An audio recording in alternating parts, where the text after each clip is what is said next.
Connor, do you remember when what's her name? The supermodel. Tyra Banks and Will Smith started dating on The Fresh Prince of Bel-Air. Yeah, of course I do. What do you mean? Did that overlap with his time with Nia Long? Oh, listen, I don't know. I don't. That's sorry, buddy. No, well, here's what I'm saying. I don't know if I want to rat on the guy. I don't know either way. But that's fair. That's fair. He said, "I ain't no snitch." That's fair. That's a good call right there, Connor. And I don't know why they didn't get married. Didn't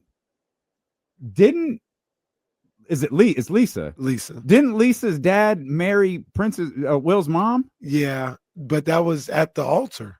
Yeah, but they had already decided not to get married, and they were like, "Well, we're gonna have a wedding today," and then that's when they got married. This is what you signed up for, Connor. I don't know what to tell you, man. Listen, I just had to adjust my camera so I was as tall as you guys because I was looking real short on this screen for a second. That camera was crystal clear though. But look how great Connor looks for the conversation with you. Like we call you Mr. Worldwide. Like you Mr. Worldwide, Mr. Outside. Like if you step outside, especially at a sporting event, you're gonna see Connor. That's facts. I try to be there, man. I'm just hoping this time when I come on, there's no sirens. I made some calls. Hey man, we just want to make sure you're safe. That's all. That's what we worried about you. We're worried about you. Hey, we didn't know Connor was on the other side of the tracks here. We got to keep our man okay. Bruh, I think I could speak for both of us. We're pretty hyped for Saturday. Yes, I know. I'm excited for you guys. I'm fired up. Jägermeister Cup final. It's a great. I mean, we haven't had a championship game in Sacramento since 2014, basically. So, man, I'm excited. I'm fired up. I know. It's got 4 days away. I'm excited that both of you guys are going to be there.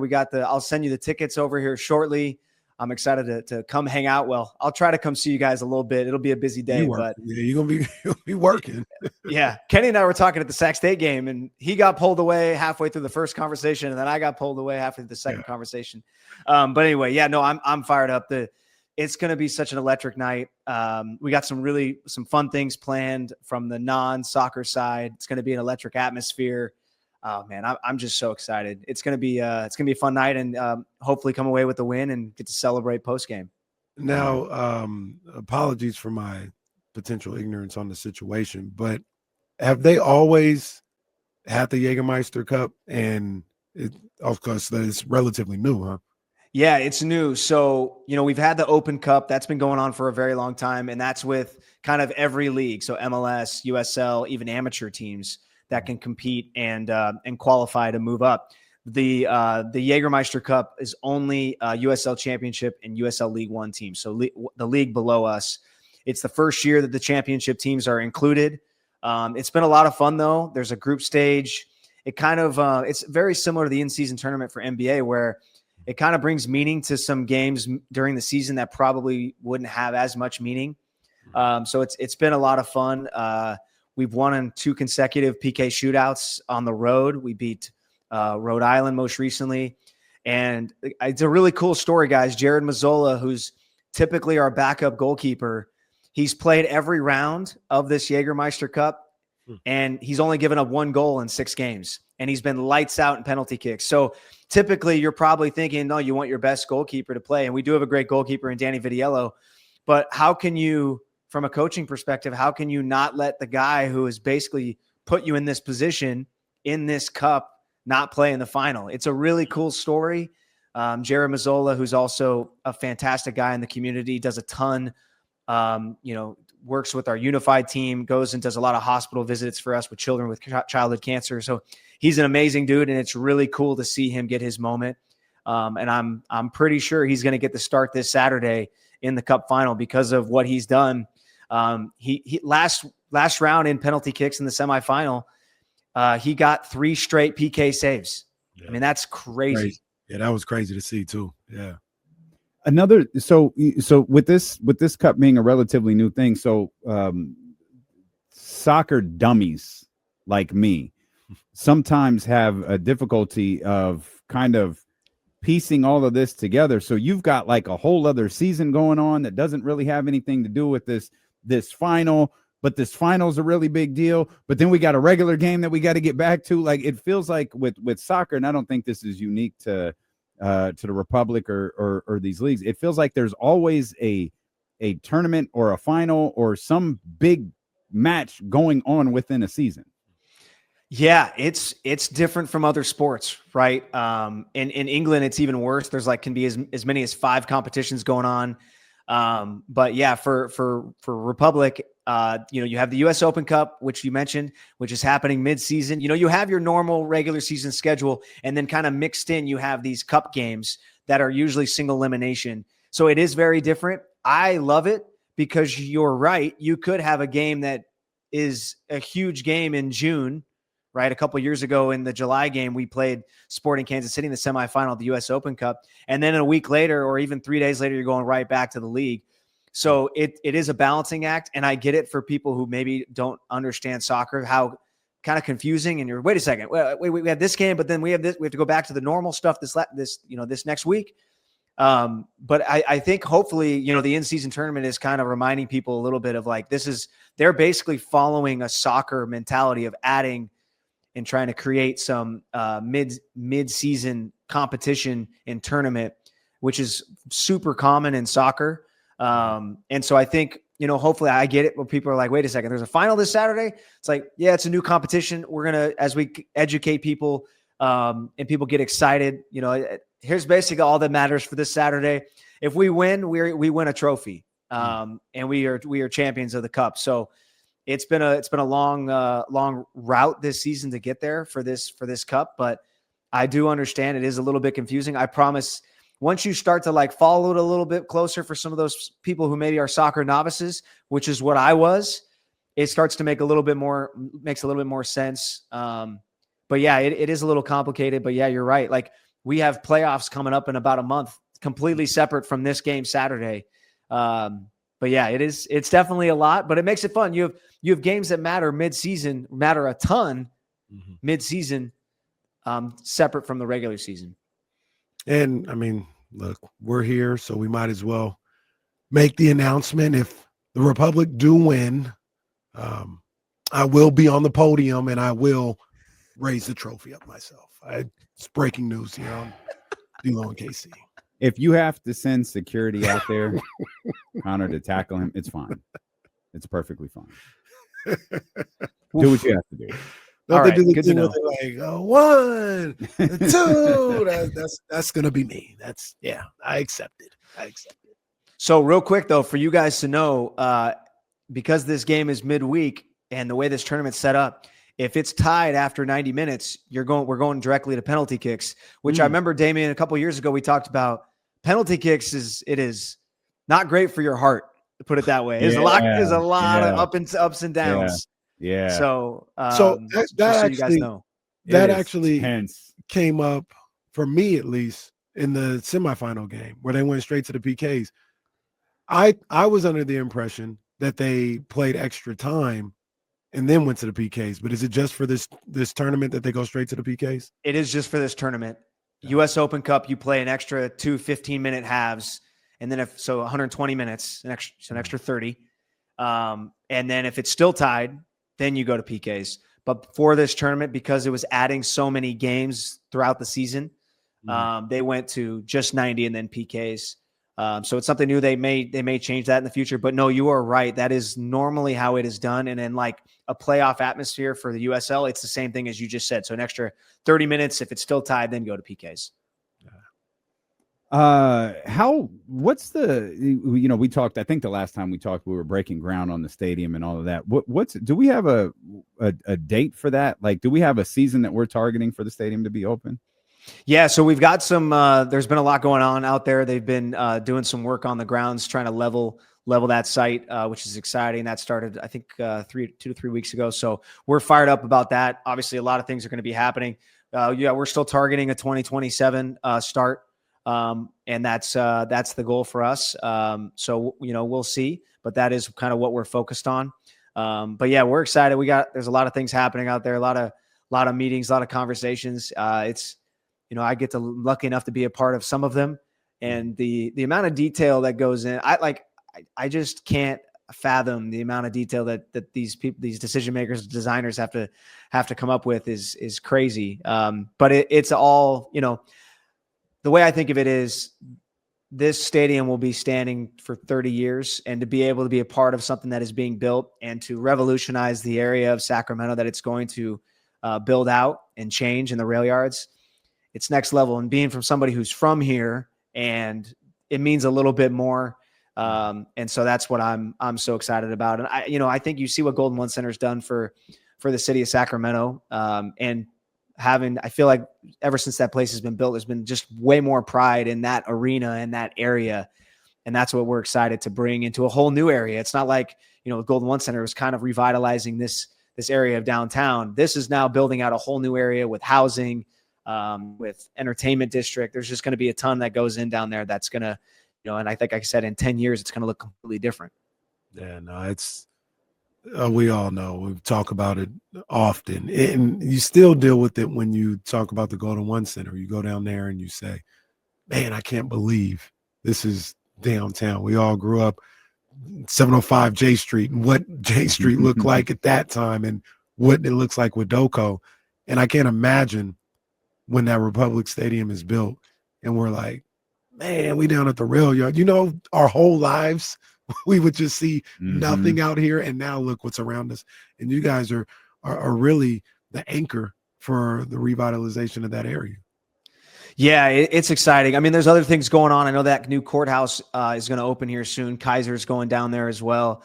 But with what we have planned is going to be excellent with Downtown Rail Yard Ventures. What they have planned in that they have about a smaller venue. It's called, I think they're calling it the Paint Shop, that they're putting in down there.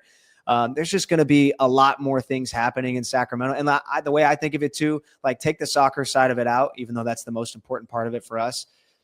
Think if you want to go to an outdoor concert, I know, Kenny, I'm sure you're a big country music guy. I can just tell. Yeah. Me and my boy Garth. Me and my boy Garth. Yeah, that's right. But think about, summer concerts. A lot of times you have to, other than the festivals, right? You got to go to Wheatland. You got to go out to Hard Rock. Like having a place in Sac that can do that. Thunder Valley's great, but having a place in Sac that is outdoor, is built for outdoor. That's what I'm excited about as well. I think it'll be really huge. I don't know what that place Connor mentioned is. We don't recognize that place on this show. Sorry. We only on the 14th. Oh, not on this show though. No, not on this show. No, not on this show. By the way, Ty Dolla $ign. Well, never mind. We'll talk about that on 102.5. Man, we're excited, Connor. We're super hyped for Saturday. It's going to be a chance. I think the city's going to be excited. I mean, we've got Kings basketball knocking on the door. A's season is behind us. Sac State is up and running. Mike Bibby got his crew running over there. Like, I think this is going to be a pretty dope moment for sports in Sacramento. I totally agree. It's a fun time. It is a very fun time to be a sports fan in Sac. And, a while ago, maybe 15 years when I was growing up, it was, you kind of only had the Kings in town, and now you have all these different players you can root for. Maybe we have some feelings of type of way about the A's, but you got Sac State. I'm excited to see what they're doing. I'm excited to see Mike on the sidelines coaching. It'll be fun to see the revitalization of that program as well, and what they're doing on the football side too. So, and hopefully the Kings, continue to rise, and maybe we have a little bit of a shocker season. And with the Republic, man, there's a lot. So a lot of busyness happening in the Sac area around sports. And that's what's exciting. I feel like it's next level. Absolutely, man. Hey, look, let's make this the first of 2 championships on Saturday, huh? Let's get one on Saturday, and let's get another one, in like November or something like that. Yeah. That's what's crazy, man. Soccer, you could win three cups in 1 year. It's nuts. That's great, man. Well, we can't win all 3 now, so can we just win? Let's just win 2 out of 3. Take 2 out of 3. That's good enough. Yeah. That's good enough. I don't want to be greedy. Yeah, it's fine. You gotta let these little peasants. and real quick, guys, let me make this announcement. Kenny will not be holding the trophy on this day. Man, I was ready. The thought of security tackling him was like right there at what's it called, center pitch. Oh, like there was like, oh, this would be great.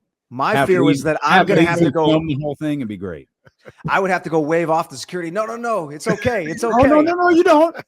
No. Hey, get him. After they blindside tackle me like I'm Reggie Bush when he was in New Orleans.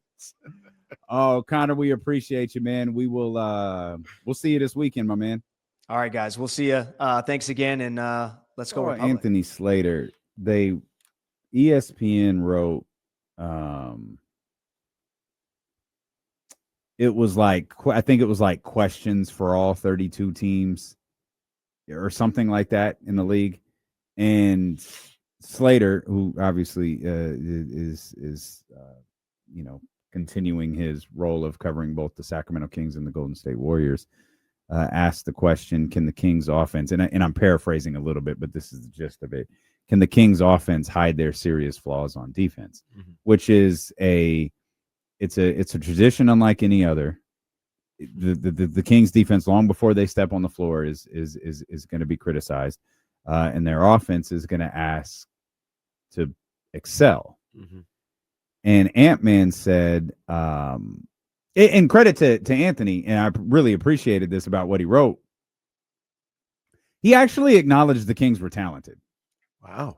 Yeah, he's like, yeah, there's a lot of talent on this team, which is so unusual for someone to actually acknowledge, because you would think this team was compiled of a bunch of scrubs, the way that people talk about them. But he said it would take a top 10 offense to they would need a top 10 offense to overachieve to make up for their defensive flaws, because they're going to be if they're a bottom 10 team defensively, they're going to have to be incredible on offense. Mm-hmm. And I want to point something out really quick. Last year, what were they ranked as an offense? Different metrics, but I think in points per game, they were like 8th. You know what they were as an offensive rating? What was that? 7. So you got to excel. You got to be top 10. Got it. If you're a bottom 10 defensive team, do you know what they were last year? 29. They were 22nd. Better than I thought. I'm begging somebody to come up with something different for this basketball team. Like, and I understand. And we learned it must have been Beam Team one year that the running joke was, maybe it was power rankings, because I think that's the only time we've ever paid attention to power rankings. Mm-hmm. Is every year the paragraph would end with, yeah, but can their defensive woes?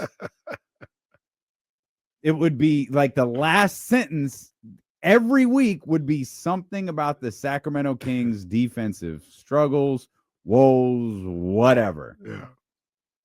Yeah. And I get it. You have to be better defensively. They have to be better defensively.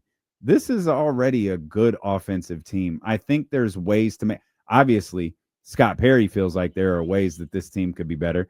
Domantas Sabonis, Malik Monk, all of Keegan Murray, all of those guys feels like DeMar DeRozan feel like there's ways that this team could be better, because at the end of last season, everyone said the same exact thing. Again, depending on the metric you use, top 8, top 7. Great. They all acknowledged they needed a point guard.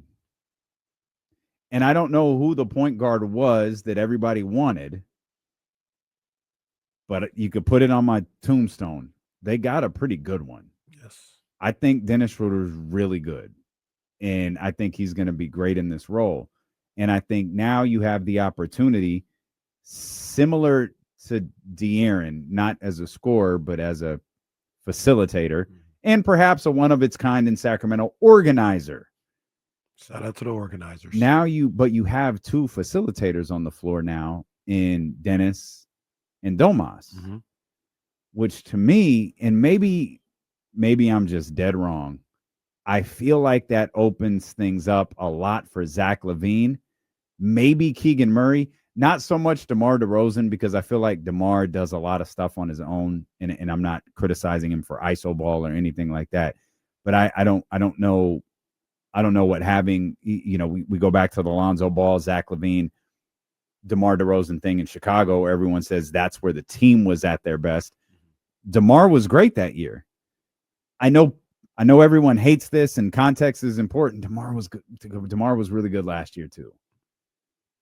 Maybe this facilitator, maybe having these two facilitators back on the floor with these two scorers, these two 20-plus per game scorers in Zach LaVine and DeMar DeRozan, maybe that helps what was already a pretty good Sacramento Kings offense. I've been saying for a while, that is not the issue. Offense is not the issue. Mm-hmm. I know people may want to see a different type of offense, see it played a different way or whatever. Sure, I get it. But you talked about two categories right there: offensive rating and points per game. Top 10 in the league. Even the efficiency and field goal percentage are related, but I know they're two different things. They were top 10 in field goal percentage this past year, mm-hmm. which leads me to believe that efficiency is probably pretty good as well, mm-hmm. if rating and field goal percentage are high. Offense wasn't this team's problem.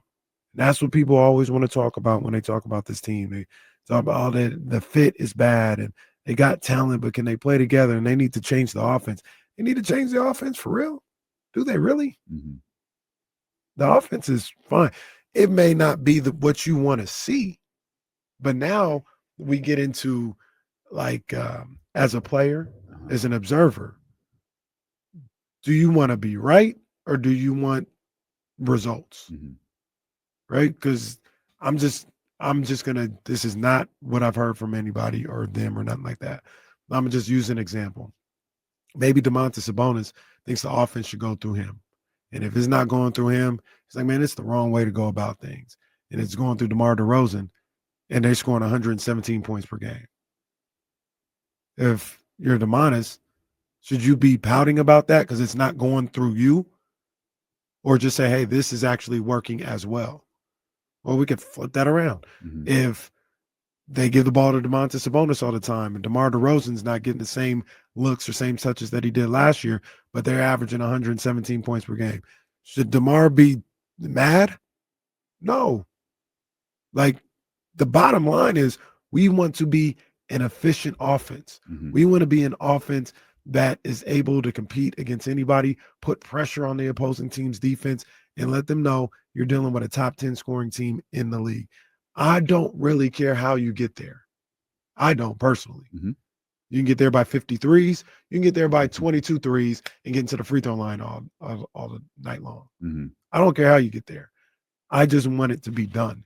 And that's where I think Kings fans got to have a talk with themselves. Like, do you really want things to just get done, or do you want it to get done the way you think it should be done or the way you want to see it? Those are two different conversations. But, yeah. You think the offense was good enough last year? I do. And the sole reason they finished 40 and 42 was defense. Defense, and then once De'Aaron Fox left, they did lack a point guard. So I'm glad you brought that up, because part of what we part of those numbers, the numbers we just gave you, the points per game and the offensive efficiency, that's season long. So that includes, from October to February. Yep. When De'Aaron Fox was here. Things looked and felt different, not so much. Pretty much immediately. Like, vibes hit when Mike Brown was fired. That was December. So the big run that really, which is, the 10 of 11 run, that is what ultimately got Sacramento wound up them getting to the 40 and 42 record, was with De'Aaron Fox. That was before he was traded. So, and I'm sure Will Z could do this. The numbers post De'Aaron, I'm sure, are a little bit different. When from De'Aaron leaving, and this is just points per game. I don't have the rating or nothing like that. But they went from 10th in the league over the season to just with De'Aaron gone 16th. So they were middle of the pack offensively. Oh, wow. 114.7 a night. So that's a hefty drop. Mm-hmm. And, without having the offensive ratings numbers in front, you have to assume, again, if it was 8, they were 8 in points per game, 7th in offensive rating. There's going to be a fall off because those numbers are obviously close to each other. There's going to be a fall off in that number as well, which is going to put him back towards the middle of the pack, which is what you can't afford to be. Mm-hmm. You can't afford to be the middle of the pack defense, which, again, it brings this conversation back to light. Okay, you have the facilitator, you have the organizer, you have a guy who can actually score points for you. I know that that's not commonly talked about. Dennis Schroeder's not a 29 point per game scorer. He's not going to average, 31, 32 for a month or two like De'Aaron Fox did, but he can get you 15 to 20 some odd points per game. And when you got Zach LaVine, you got DeMar DeRozan, and you got Domas scoring 17 to 20 off of 12 shots, that's just fine because that doesn't even factor in Keegan Murray yet or what Keon and Malik can do. But with those numbers that you just gave us, it's clear that the offense post De'Aaron Fox does have to get better. Now, once again, rating, I don't have rating in front of me. I just got like the traditional numbers. In that time period, though, Mm-hmm. the Kings were 7th in the league in field goal percentage. 48.4%. That's up there with Denver. Okay, nerd. What do you want me to do with all these numbers? I don't know what to do with their points per game falling off and their field goal percentage staying high. So good. Yeah, it's up there with Indiana. Indiana's behind them at 8. And they were running at that time of the season. The Clippers are second with 49.7. Well, they paid for that. The Thunder are up there. Milwaukee, Steve Ballmer. The Kings and the Hawks are clearly the 2 worst teams in this top 8. So what that says to me. So interesting. Who the Hawks were 8? The Hawks were 3rd. Oh God. Yeah, it's Nuggets 1, Clippers 2, Hawks 3, Thunder 4, Bucks 5, Pistons 6, Kings 7. All right, bro. I got field nothing. goal percentage. I don't know. Do whatever you want with that. I got now, nothing. One thing I can say about that, and here, let me click on this button and see what it says. Is famous last words. I think I feel like the 3-point percentage might have it didn't go down at all. They were 7th in 3-point percentage when De'Aaron was gone during that time. So that's what I was thinking. I was like, maybe they got more 2s and stuff like that, but they lost one of the 3-point shooters at that time, and that hurt. I think one of the things that probably happened is they were not good with turning the ball over. When not having that point guard there really hurt them. I think they end up being middle of the pack, but all the numbers and everything else like that. I just think that the symmetry that they were lacking without a point guard is something that Dennis Schroeder being there now can kind of help with. And you combine that with guys who can put the ball in the basket. LaVine, DeRozan, Sabonis, Keegan, Monk coming off the bench. Keon is a great catch and shoot type guy. Dennis himself. I think they have enough on offense. So we're in agreement. The offense does need to be better. I don't think it needs to be better. I think it needs to be the same. It's going to look a little different. I do think the same as in October to February. Yeah, it's well, yeah, because the points per game went down to middle, and that's where it got clunky. That's it's post De'Aaron that DeMar's attempting to win basketball games, right? It's post De'Aaron, obviously.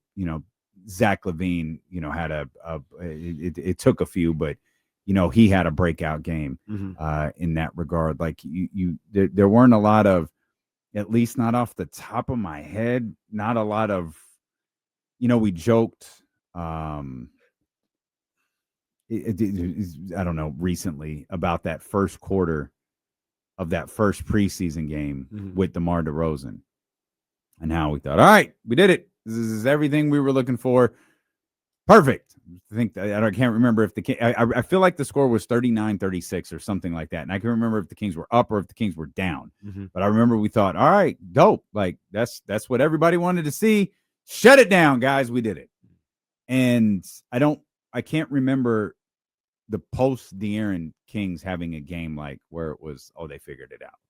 There were games where it was like, Zach, that's what we wanted to see. Yeah. There was I think it was versus Dallas, DeMar's superhuman game. They were super hit or miss after the year. Yeah. And then, so I guess that is the symmetry you're talking about. That's where Dennis comes into place in all of this, is he can bring that normalcy is not the right word, but he can bring that stabilizer. The organization.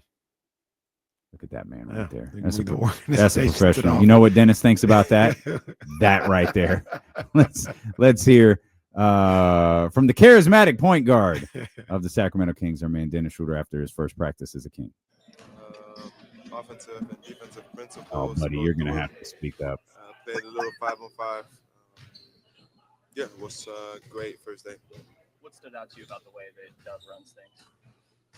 He's direct. Want that dog mentality that we pressure full court. Wants it, to be together as a team, as a unit. And we got to work on those things. It seems like pace is a big focus. You guys running at the end there. Just how does that play into your guys' strengths? I think that's great. I mean, we got so many talented guys who can, play in fast break. We got a lot of fast break points. Zach LaVine, Domas who can run as a big man. Keegan, Debo. I think that's great basketball. Everybody's touching it. You're gonna get easy layups and easy threes from it. So we just gotta, keep going at it and get better at it. What's your anticipation for conditioning this team? I mean, obviously you've been coming out from over Europe. You're kind of good to go, I would imagine. But what do you see? Come on, Dennis. Let's say 94 feet. I mean, it was first day. I took off like 6-7 days as myself, so I got to get back to it as well. I still got my rhythm. But I think when we, first day, we doing those type of drills, I think everybody's going to be good in a few days. And if we practice those things and we creating good habits, it's going to become normal for us. People talk about like building. I'm gonna give Dennis one more chance. Oh man, I'm gonna give him one more chance. Come on, man. I love. Gotta get there. I love Dennis. He's just not the most exciting guy to listen to, and I really want him to say 94 feet. That's what I'm hoping for. Chemistry with new surroundings. From your experience, you've been in a lot of those. Just where do you see when that things start coming together? Like, what do you have to see signs of that happening? And Sean always sounds like he's calling into a slow jam show to dedicate a song to his girl. Like Sean is just chill. That's I think that's why everyone talks to Sean, because he's not like he's not animated. He just asked the question, like, I was like, man, words. Sean's a very comfortable person to talk to. He was very. That's why I talk to him all the time when relaxing. I see him. Yeah. You know what Sean did when he saw me walk into the event you and I went to the other day? He laughed. Why? Well, he goes, "Sorry, I didn't mean to laugh. I was just surprised you were here," and it was my first reaction. All right, man. I think when you can keep everybody accountable. If I can go to somebody and say, "Hey, you bullshitting," God damn it, Matt George, where were you? I think he did tell us that Dennis cursed. Did he? I think he did. Oh, I remember man. He said 2 people cursed. Did he? No, hold on. I think I texted you guys that Ham told me he cursed. Ham said it. That's who said it. Oh, did Ham say it? I texted you that Ham told me that Dennis said this. Buddy, no, you didn't. Oh, I meant to then. That's my fault. But I remember you saying it. He said it. He said, "Oh, did he?" Ham said that Zach and Dennis cursed. I forgot about it. Matt George says, "Dead ass." I didn't remember that. Well, we caught it. Oh, thank God he was in the studio. Oh man! All right, you know what, Dennis? Dennis was just starting to liven up. He was about to cook on that answer. But I guess we'll never find out. He was like, "Look, man, we got accountability. Dennis, I like Dennis. I'm not saying he's an all-star, not like that. I'm just saying I like Dennis. Yeah. Dennis seemed like the type where he gonna say, "Hey, pick it up, pick it up." Yeah. Like this ain't good enough. Yeah. He's a leader. Dennis is a leader. I'm with you. Sure would have been nice to hear what else he had to say. Oh well. Sorry, point guard Dennis, but he'll be the one to, going back to Anthony Slater talking about this team needing to have a top 10 offense. Doug, we have not heard a single word about offense. Of course we were trying to get to, Dennis saying 94 feet. Like the conversation is what this team can do on the defensive end. And maybe that's focusing on a weak point, or maybe it's the personality of your head coach. Yeah. Like Doug made that clear yesterday in, Doug Christie form. He laughed about it, but told James, but what do you ask me about offense for? Talking about 53s, like, we want to score because of what we're doing on the defensive end. We want to score. We want fast break layups. That's what we want. We're not on fast break layups. We want to touch the paint. He did use the term spray. We want to spray out to guys. All right. So that term is sticking around, but that's more of a basketball term than a Mike Brown term. But he says, I want to touch the paint. So we go back to this conversation about having facilitators on the floor. Dennis and Domas.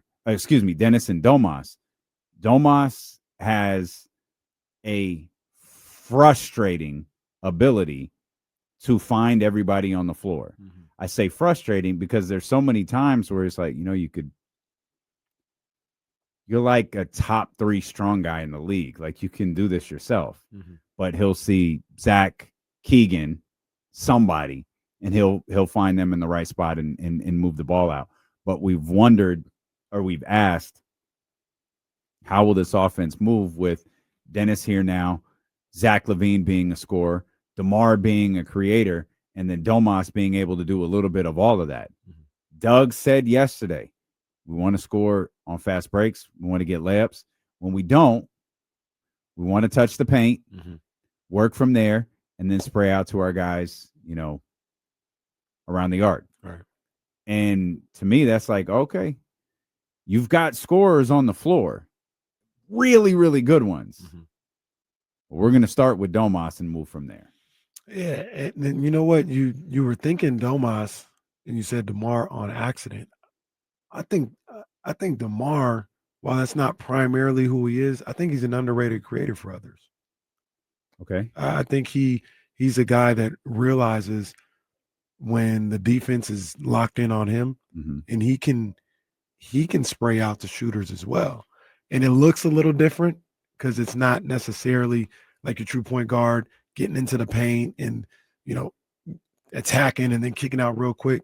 DeMar can just see like, oh, maybe the defense is he's holding the ball at the elbow. Mm-hmm. Defense kind of focusing on me. Oh, boom, let me hit Keegan right there.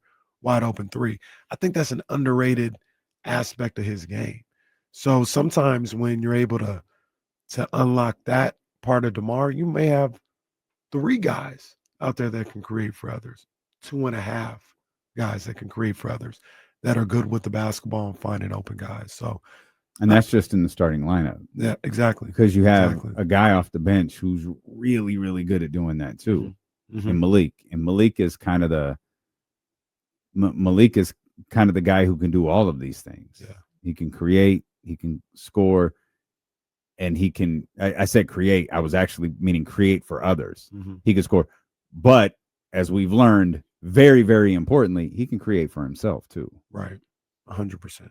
So this is what these guys talk about when you ask them questions and you talk about talent and the talent that they have out there. They got talent all up and down that roster. They got guys that can play, they can put the ball in the basket all up and down the roster. When teams are going up against them, more times than not, they're going to have 4 to maybe 5 guys on the court at a time who can go to work one-on-one, that can hit an open jump shot, that can get to the line, that can create for themselves. And that's going to put stress on the other team's defense against a lot of the teams that you play. And that's even when you talk about some of the guys coming off the bench. Like Malik Monk is a problem. If you're out there and you've got Malik Monk, DeMar DeRozan, and Zach LaVine, somebody's going to have a little bit of a mismatch. And somebody's going to have an opportunity to score, if need be, in their matchup. Dennis Schroeder is kind of the same way. Mm-hmm. So, yeah, they got a lot of talent on the offense. On the defensive end is where their focus needs to be, because if they can figure out something on there, they may be cooking with a little something. They can be a little bit better than people give them credit for. I also like Zach LaVine kind of mentioned it too. Something that I always thought about with being Team 1. But Zach was like, yeah, there's a lot of people on here got something to play for, whether it's pride, whether it's contract, whether it's a rookie, got something to prove. And I think that is a good recipe for a potentially successful team when people got some at stake. I also think it's not the worst thing in the world to have guys, or as we learned yesterday, at least a guy being a little pissed off. Mm-hmm. And that goes back to DeMar DeRozan and what DeMar said yesterday. DeMar, not only I know because of the nature of the way he was talking, Jesse had to edit the audio of that clip. Mm-hmm. The video exists. You could see it out there. DeMar looked agitated discussing the way people talk about this basketball team. He looked agitated discussing last season. Mm-hmm. You don't want that energy to live in you, but having that energy right now, that don't bother me a bit. Not at all. Yeah, that don't bother me a bit. I love that. Yeah. I love that. I'm with you on that one. I need that type of energy in this locker room and on this team. It's healthy. Mm-hmm. There's a point where you've got to put it aside. Like, I don't want DeMar shouldn't have to reference last season again. Right. We all, I'm going to call it a circus. He called it something else, but it doesn't. Yep. It was acknowledged. And I think it's great for a player to say, no, we know what you know. And I got news for you guys. It was way worse. It was way worse than you think it was. And, the fact that he seems to be he feels like everything is in a healthier place right now. Mm-hmm. It gives me, and I know this is what media day is for. I know this is what training camp is for. Fresh starts are for. It gives me hope for this season because, and I feel like we have been very consistent. This team wasn't a 40. This team was better than 40 and 42. And we could argue whether it was a 50-win team or not, but they grossly underachieved at 40 and 42. I agree. And finding the happy medium between maybe overrating what they might be and them underachieving is why I keep landing on I think they could easily win 40-something games this year. I'm with you. And I'm talking 44, 45, somewhere in that vicinity. And then we'll see what that winds up being in terms of that's almost certainly a play-in spot, but we'll see what that means in terms of playing at home, playing on the road, and what they're able to do from there because they've been in playing games now 2 years in a row and haven't been able to. Have I made some mistakes? Sure. Was one of them forgetting that Jake Gayden joins us every Wednesday? Yes, that was one of them. Well, you weren't alone. Thankfully, Jake is here. I just talked with Trista. We can't move Trista today. Oh, no. So Trista's going to be with us tomorrow, but I got to remember that Coach Marion is with us at 2:15 by the grace of God. So we'll have to talk to Trista earlier in the day. And yeah, I'll check on that. Coach? Yeah, because he might just get the whole week off because they got to buy this week. Oh, just give Coach the week off. Yeah. You off tomorrow? Tonight? Yeah. Tonight. You off tonight? Yeah. Okay. All right. Good for you. Let's bring in Jake's having a rough few minutes here. I thought we were bad for forgetting that Jake is joining us every Wednesday. He started talking to Jesse for 5 seconds about the Yanks Red Sox series. I said like 5 words too. And he's just absolutely lost it. When he did the which which is also the whitest thing that you could possibly do. That was a hell of a crash out when that happened. Jake, you good? We're surviving. Okay. Surviving. It's all right. It's all right. It's a long series. Well, not really. No, not really. It's Tonight. not. No, it's not. It's only 3 games, Damian. It's only 3 games. Do I have to remind you it's only 3 games? No, Do I you have to don't. remind you that tonight the Yankee season might be completely over at Yankee Stadium in a packed house? No, I don't need to remind you against, the Boston Red Sox. Sorry. Yeah, honestly, I was just trying to cheer you up, man. But Jake is fully confident that this will result in a Yankees win. Oh, I think history's on our side tonight. Just because every other wild card series, the game 1 winner has gone on to win 12 out of 12 times doesn't mean history can't change itself on the 13th. 13th is an unlucky number. 13. Lucky 13. Well, hey, Jake, the Guardians won. The Guardians won today. They forced the game 3. Doesn't mean they're going to win game 3. No. Well, shout out to you for calling them the Guardians, though. Calling them the Indians all week. Have you actually? Gotten into me. Yeah, because I'm watching the game. Casey, how can you wear a Reds hat after they got blown out by the Dodgers last night? Hunter Green, that was disappointing to see in your first playoff performance, especially after you went to the mound and the night before and, pounded the mound and your chest and, I'm here, I've made it. And then that performance happens. Feel bad for the young man. That was an abomination. But I'm hoping I'm not very high on tonight. I'm not high on the Dodgers. I think their bullpen stinks, but that's another conversation for another day. Yeah, I agree. But I think they'll beat the Reds. I just don't think they'll beat the Phillies or the Brewers. Okay. Everybody good now? Everybody feel better? No, Jake. Poor Jake. Jake's not good. He's not okay. That's all right, buddy. We're going to get you through this. Let's talk Kings basketball. How about that? Love that. You were at Media Day Monday. I think you were at practice yesterday. Great. Let's talk about that. What stood out to you? Let's start with practice, obviously. What stood out to you the most the first 2 days of practice here for the Kings?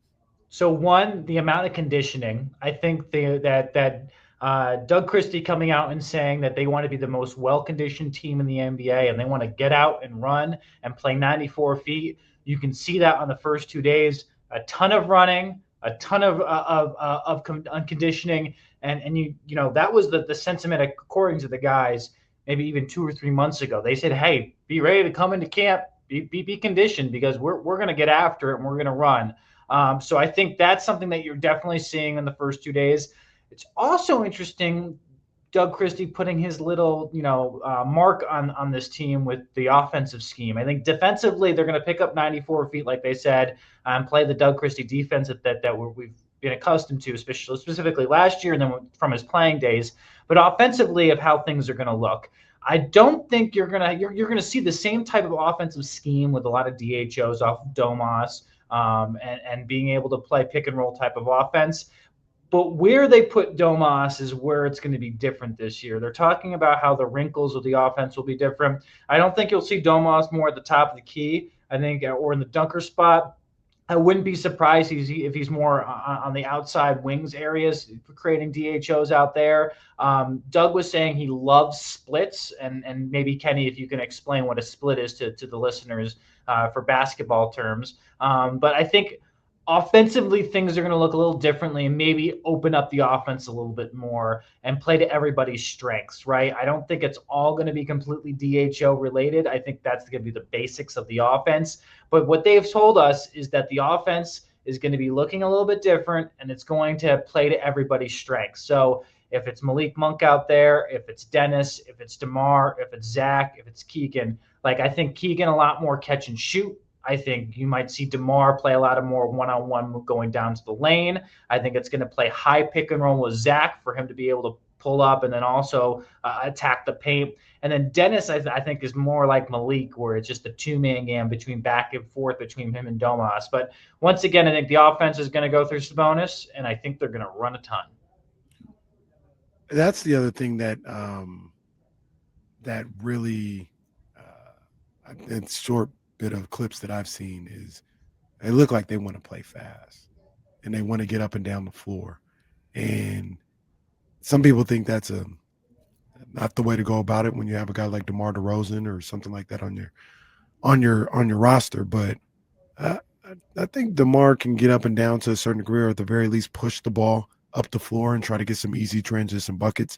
Is that you kind of laid out the way they were playing they might go about running the offense, but is that the overriding thing that you saw early in training camp? Is they want to play fast, they want to get up and down the floor? Yeah, I think that is. I think the overriding part is just getting out in transition and pushing the ball. And I even push back when you say, like, hey, DeMar, that's not DeMar's game. I think that's not DeMar's game now, what we've been used to when his later years in Toronto, Chicago, and what we've seen last year with the Kings.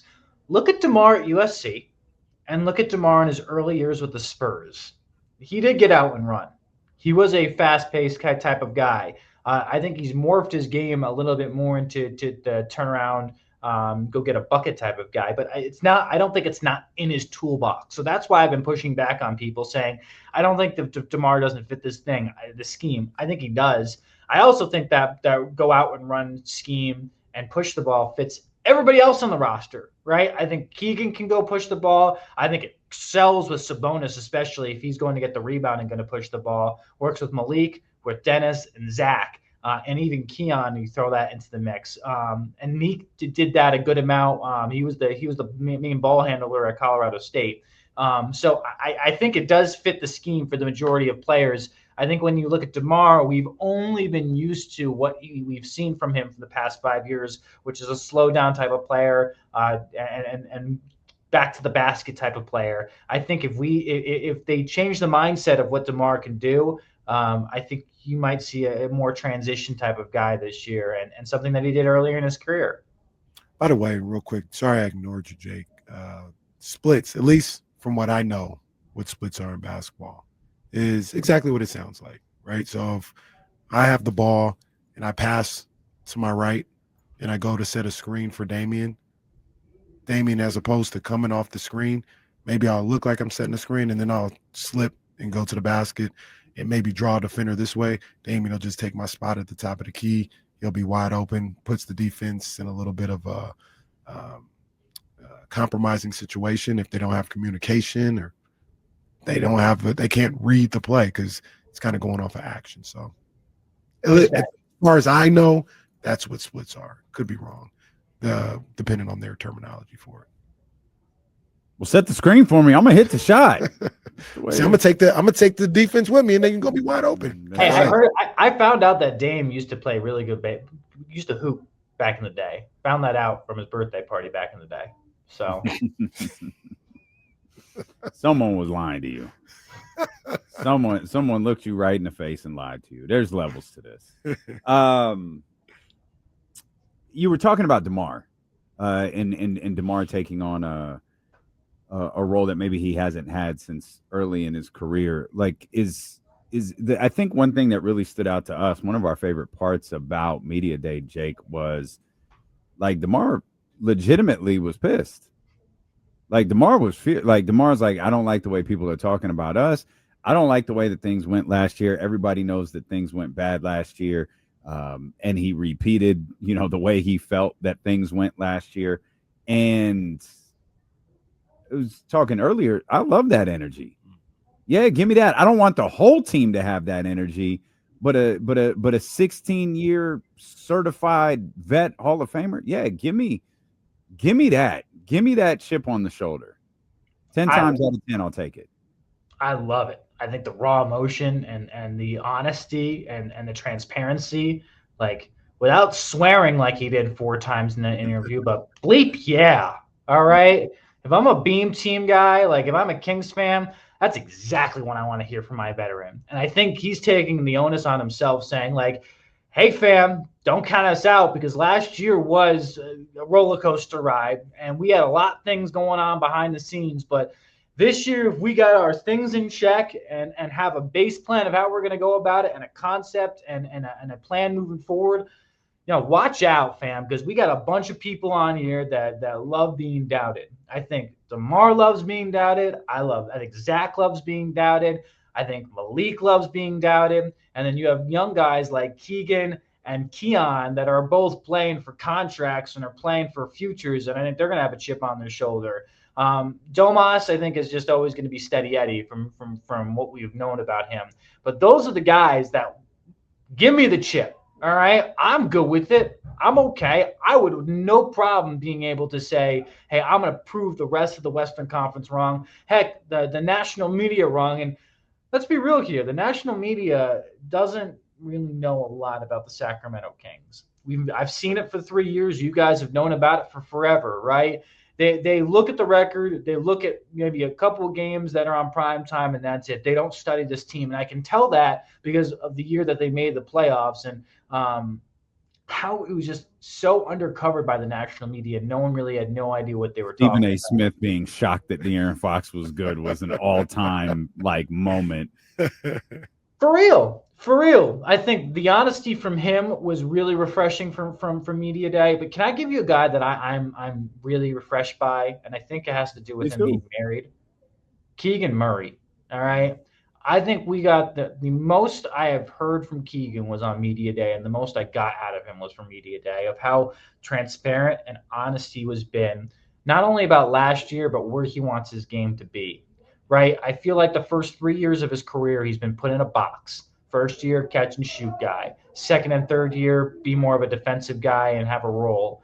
This year, I don't think they're putting him in a box. I think they're saying, Keegan, you need to go be you, Bubba, and you need to go out there and call for it when you want the ball. And when you're cooking and you got your wiggle rolling, like, let's go have you go get that ball and be able to take over games.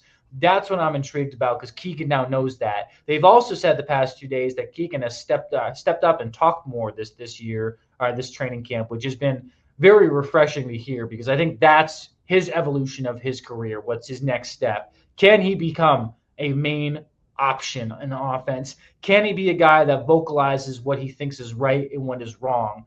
And if he can start doing that in training camp, I think it could set him up for a really nice season.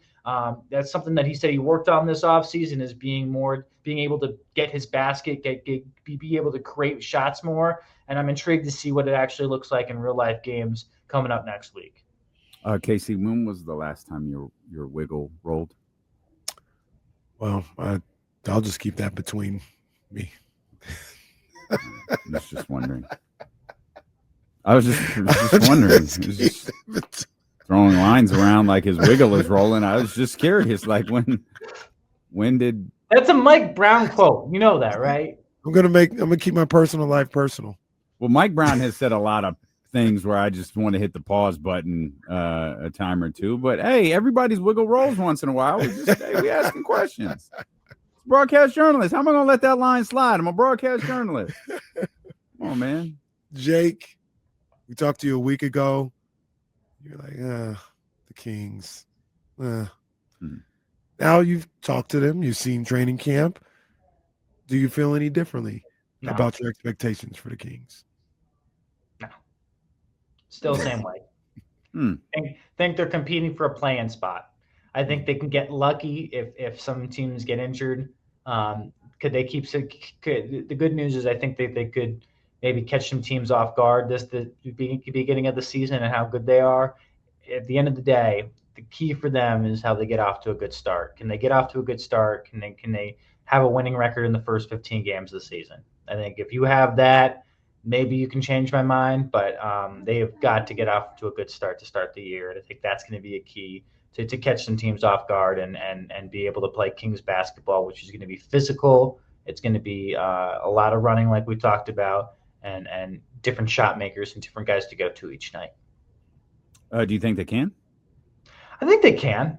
I still think I looked at the schedule last night, before I went to bed, and I looked at it and I said, there are some games there that they can go get. A lot are on the road, so that's where I sit there and say, first 15 games it will be tough, but if you can catch some teams off guard while you're on the road, and this team traditionally in the past, when they have come together and played very well, it has been on the road. Remember that 7-game winning streak last year where it ended up in Boston? That was all on the road. So, or majority of it at least was. So I do have confidence that it is a possibility. And if you can win on the road, gives me confidence to come back to the Golden One Center because, as we know, it's one of the toughest places to play in the NBA. It's been well known throughout the NBA that's the case, and I know for a fact Doug is making it a point this year that we got to protect our home floor. We got to win the not majority of the games. We got to win as many, if not all, maybe only drop a couple on our home floor. We have got to protect the Golden One Center at all costs this coming season. Let me ask you one other thing about Doug Christie, head coach Doug Christie. Did you get any type of sense of a different mentality, a different approach than when you would talk to Mike Brown for this team? Yes and no. I think Doug is definitely a more players coach compared to Mike. I think Mike was definitely it's my way or the highway. And I think Doug is definitely more open to having conversations with his players and listening to the Domoses and DeMars and Zachs of the world. I think the biggest difference I'm noticing this year is when Doug took over, he didn't have an assistant coaching tree that was his. It was the leftovers from Mike's squad. And I had a feeling, at least my feeling was last year, that he was looking over his shoulder a lot of like, who's really got my back and who doesn't. And now that he's got his guys in there right now with Mike Woodson, with Bobby and Miller, I think he is definitely more comfortable letting them do a lot of talking and then him chiming in when he has to. I think that is probably the biggest difference I've seen from year 1 to year 2 with DC. Is just he's not looking over his shoulder. He's comfortable with the guys around him. He trusts them. He even said today, I love the diversity of thought, but when we get onto the floor, one main purpose, right? And I think that is a great sentiment to have. It's okay to have different thoughts when you guys are in the coaching room and trying to figure out how this whole thing works. But if you guys have one main thought when you're on the floor of getting these guys better and everyone's on the same page with that because Doug's calling the shots, I think it could lead to a better situation for all players and coaches. What do you think about Dennis so far? And specifically, not necessarily what you think about him so far. What do you think about your interactions with him so far and what he could potentially mean for not only this offense, but the way the Sacramento Kings team works on the floor? True's pro. That's one thing that we've picked up on. He's been around the block. He knows, and I think Zach LaVine pointed out yesterday, which was really interesting, that these teams wanted him, right? Yes, he's been around the block. He's been I think half the NBA teams, I think it is. But majority of these teams have traded for him, so he is wanted around the league. He's a guy that you hate playing against, but love having on your team. So in our conversations and interactions, very stoic, very on point, very professional. I'm intrigued to see how he is on the floor. I think finding his voice within this squad and holding people accountable, which I think he'll need to do, is something that I'm really intrigued to see how he does that moving forward. He's talked about multiple times that he's got to be direct with his teammates of what they're doing, what they're not doing, and they need to be direct back with him and hold people accountable with it. I think the accountability factor, I think that Dennis is going to bring to the floor, and I love the floor general type of thing. It's like you go there, you go there, you go there. You got to do this, you got to do this. I think that's something they have been lacking even prior to De'Aaron Fox. I don't think Foxy was that type of point guard. I don't think Foxy was a guy that held people accountable in that way. I think Dennis is going to be that guy where I think that will be the change that you'll see. Is maybe De'Aaron could go get a bucket for you on a good amount of times, and Dennis can't do that sometimes, or not the same quality. But I think Dennis is definitely going to be more of a floor general. And with the amount of talent that they could have on the floor at one time, that's exactly what you need for this team. Trying to look at Dennis Schroeder as a starter in this league. It kind of varies. I know early in his career with Atlanta, he was 19.5 points per game, 17.9 to go along with 6 assists. That was 8 years ago, so I'm not going to say that's who he is now. Mm-hmm. But even last year with Brooklyn, he was 18.4 points per game, 6.6 assists a night. It's a different team, different dynamics. DeMar's here, Zach's here, so I'm not looking at him to average 18.4 here with the Kings as a starter. But the moral of the story for me is when he's been a starting point guard, he's been pretty good. He's been a good starting point guard when given the opportunity in this league. And I don't see any reason why he wouldn't be able to do that this year with the Kings. Dennis Schroeder is a good basketball player. He's a really good basketball player. 15-7. I think that's a sweet spot. If he can average 15.7 assists a night, I think you're going to see an elite point guard and kind of go from there. You want to tell your little frat house over there in the news department to pipe down? We're doing a highly rated professional radio show over here. I can yell at my boss, but I don't think it's going to go. Oh, that'd be great. Yeah. No, don't do that. We're Jake. bad. We're bad. Yeah, sure, I can. Don't do it, Jake. Damn, I might need a job afterwards, though. we lost Joe, lost Marshall, lost it. We can't lose you two, man. Like, don't do that. Poor Brennan having to cover every event by himself because Jake popped off at the boss on a D-Lo and KC hit. Hey, we'll get you out of here. You got other stuff to do. Did you see the news about the 49ers? No Brock, no Juwan, no Ricky Pearsall going into tomorrow night's game. They're all out. It's Mac Attack time. Get ready, baby. Boy, Mac that's Jones. Boy. Overweight Mac Jones. All right. Oh, that's not good. That's not good. I think that's a loss tomorrow night. I don't care how good the defense is. They're banged up, fam. They need to figure their things out. That's not good. I didn't see that yet. Okay. Yeah. You know who else needs to get their stinking order? Okay, Uh-oh. you guys we were talking about this earlier. Our Hornets.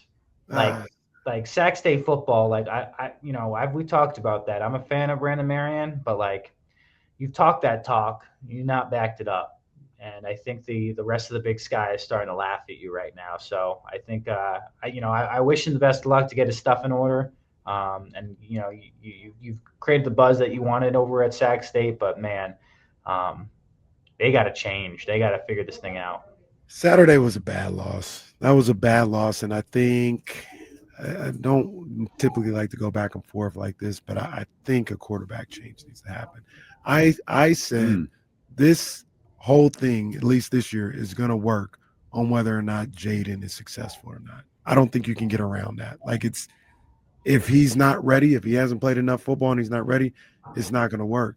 If he is in that starting lineup and he plays well and, he takes off with all the talent that he has, cool, it's going to work. But I don't think you can get around that.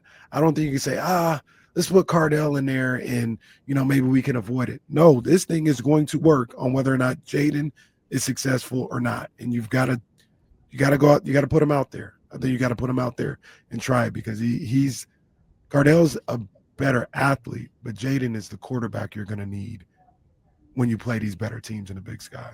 Hot take, I don't think either of them are good for the go-go offense. I think Jaden is not a good enough athlete, better arm, but not great under pressure. Cardell, not great decision-making, better athlete, doesn't make all the throws. So, and you're right. You're right. And that's the thing. I think you need somebody that can make some throws. Those intermediate throws. You need the dual threat guy, and I think Cardell is supposed to be that. I think Jaden is expected to be that, and I just don't know. I don't know if it's there. Like, again, I want them to do well. I really do. I want UC Davis to do well. But tall task to come over right now. Really tall task, and I don't want the wheels to start falling off over there. Jake, we appreciate you, my man. We're really looking forward. Pray for me? Pray for me, okay? I need a game 3. We need a game 3, okay? That's happening. No one's doing anything for you, Jake. Well, sorry, Jake. Can I kick Jesse out of the chat? Is that possible? I will see you tomorrow, Jake. Jake's joining us on the Insiders, I believe. Let's go. I'll see you at 10 a.m. tomorrow morning. That's going to be I'm tapped in. That's appointment viewing. That might be a massive crash out tomorrow. That's appointment viewing right there. We're tapped in. It's a good tease. We might crash out tomorrow. Bye, guys. Have a great day. Wish you luck. Thanks, buddy. Live from the ABC 10 newsroom. Matt, you posted a video we've been watching here for the last few minutes. Anxious to hear the breakdown of this on Locked On Kings. I'm sure at some point over the next day or two. You got to watch them get up and down the floor here for a little bit. What was your biggest takeaway from what you saw and posted on Twitter, and what you maybe didn't post on Twitter? Guys, they're getting me. They're getting me. They're reeling me back in. I like that. I like to hear that. They're reeling me back in. They're saying the Yes, right how it things. works.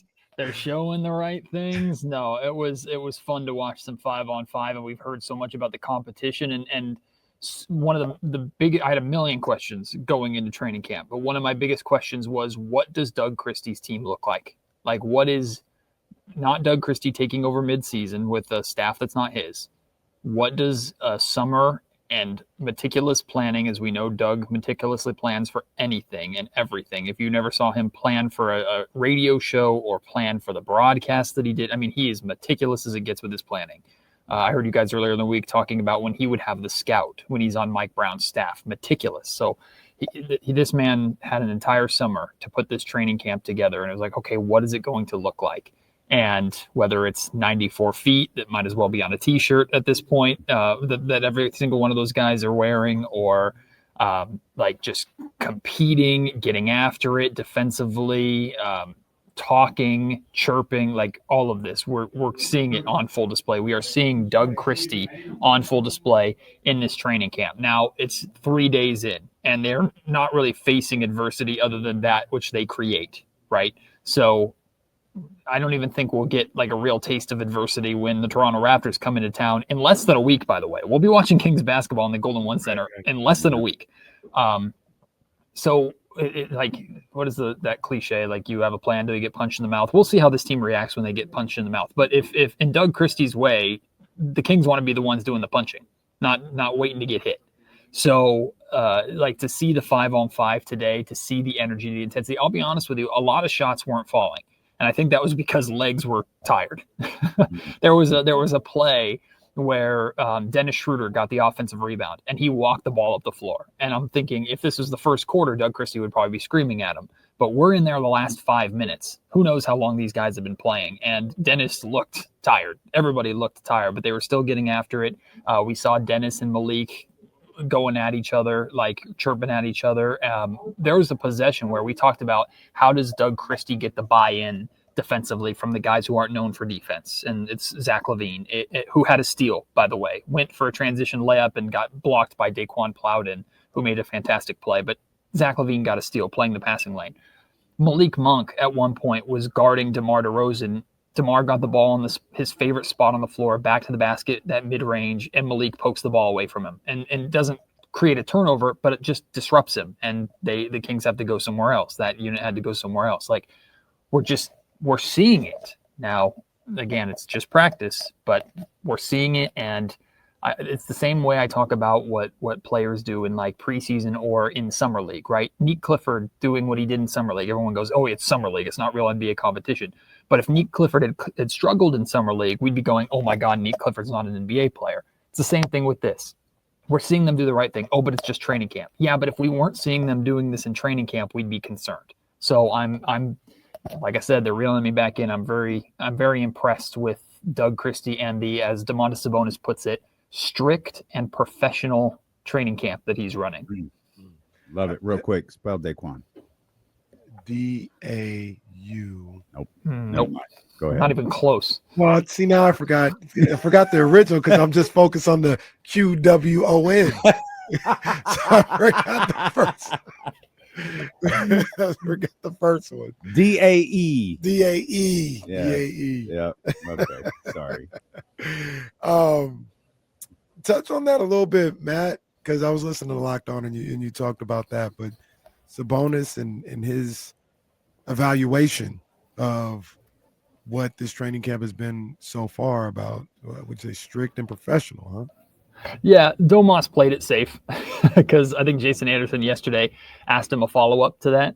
It's like, what do you mean by that? And Domas started talking and then immediately hesitated and went, I can't really say things without saying like stuff in the past, so I won't really say. Like he took the high route, I guess. But I think it's pretty clear that Domas is referencing how the past regime, Mike, and to some extent Monty McNair, how they ran things, because Domas wasn't just talking about the camp that Doug Christie's running. He mentioned Scott Perry, right? And when we're hearing players talk about Doug Christie, they're also talking about Scott Perry, which suggests to me there's a unity. there's a unified front. Scott Perry has been there on the sidelines right afterwards. He's talking with the coaching staff, like immediately, chatting with them about what he saw. Like there is a unity with them and how they're trying to do things, and the players are recognizing that. So I mean, everybody knows I'm a big fan of Mike Brown's. I do not think he deserved to be fired. I don't believe he deserved to be treated the way that he was treated.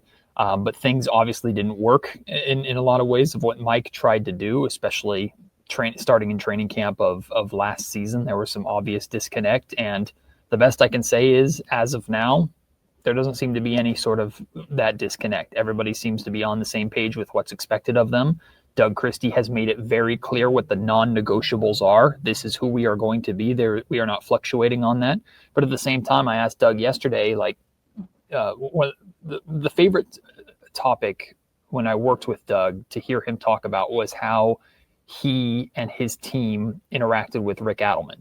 I think Rick Adelman deserves a statue outside of the Golden One Center. I idolize that man. And one of the stories that Doug tells is there's practice one day. This is like the height of the Kings. And Rick is saying, we want to do this, we want to do this. And Chris Webber, I think, stops him and says, but this is who we are. Let's try it this way. And they try it. And Rick goes, all right, like you can own it. Let's do it. Let's do it that way. And that just kind of became a staple of who the Kings were. He gives more of a specific example. I don't know what it is. But Rick was open to that feedback from his team. And so I asked Doug about it. And I asked Omas about it. And Omas says right away, yeah, like after practice, we're talking to Doug. And we're giving suggestions to Doug. And Doug said yesterday, I don't care where the good idea comes from as long as it's a good idea. And once we implement it, it becomes like you own it. The players own it. If they suggest something and I implement it, they now own it. It's on them to execute it. So really convoluted way to answer your question, KC. But these are just the subtle differences and things that I'm noticing in this camp that have me excited. Doesn't mean everything's going to work out perfectly, but it just feels like a fresh start from where we were at just a few months ago. Real quick, I want to. It really does feel like last year really affected them.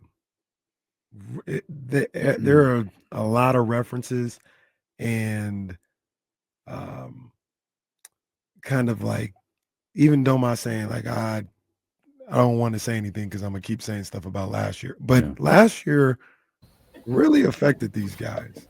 DeMar on media day speaking about things that happened. I hear little things like you talk about these guys talking, and I started earlier in the show talking about I don't believe it's a conscious shot at Mike Brown. I don't think that's what Doug Christie is doing, but the communication, the quote that you just talked about when he's like, we're going to talk about this and you guys are players, you see something different, like let me know and we'll talk this through.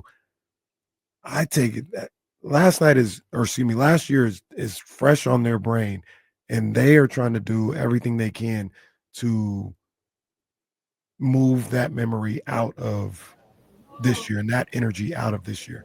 And I'm not saying that to blame one specific person or multiple people, but it just feels like it's something that is, if you were here last year, it's something that you want to get far away from and you want things completely different than what you went through last year. Casey, not to be dramatic, but to me, like it affected us.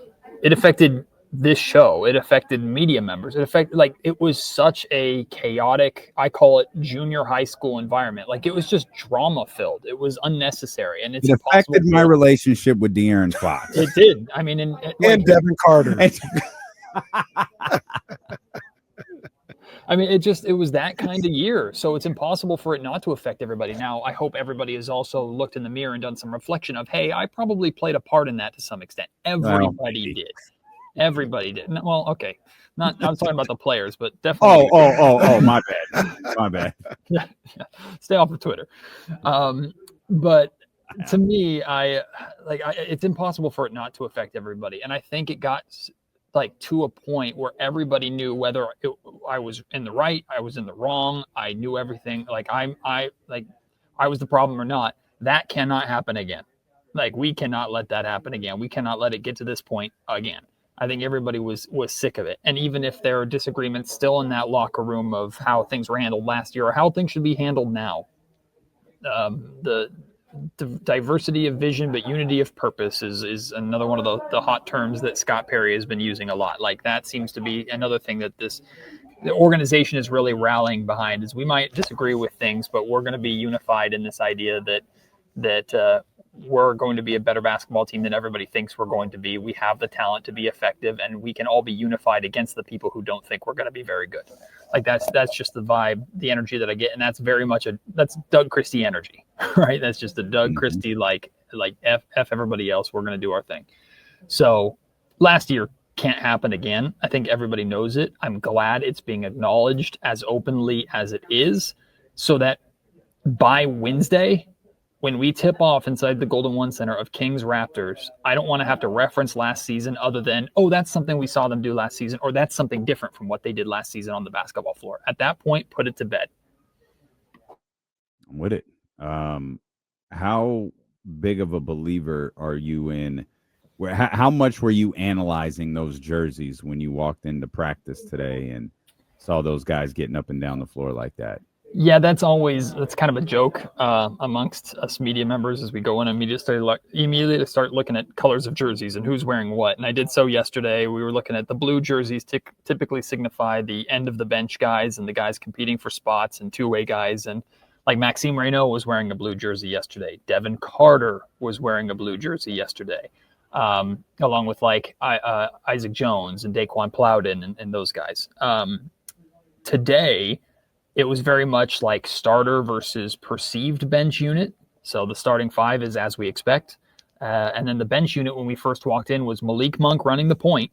And I think that's going to be something we see a lot. Malik Monk running the point. Keon was at the two, although Keon was switching defensive responsibilities between Schroeder at times, mainly Zach LaVine, a little bit of DeRozan. And then Dario Saric was playing the four, I believe, when we first walked in, although he was subbed out for Daquan Plowden pretty quickly. And then you had Maxime Reynaud at the five guarding Sabonis, which I was really, really excited about. And I'm forgetting one under. Oh, Neek Clifford Neek was playing the three.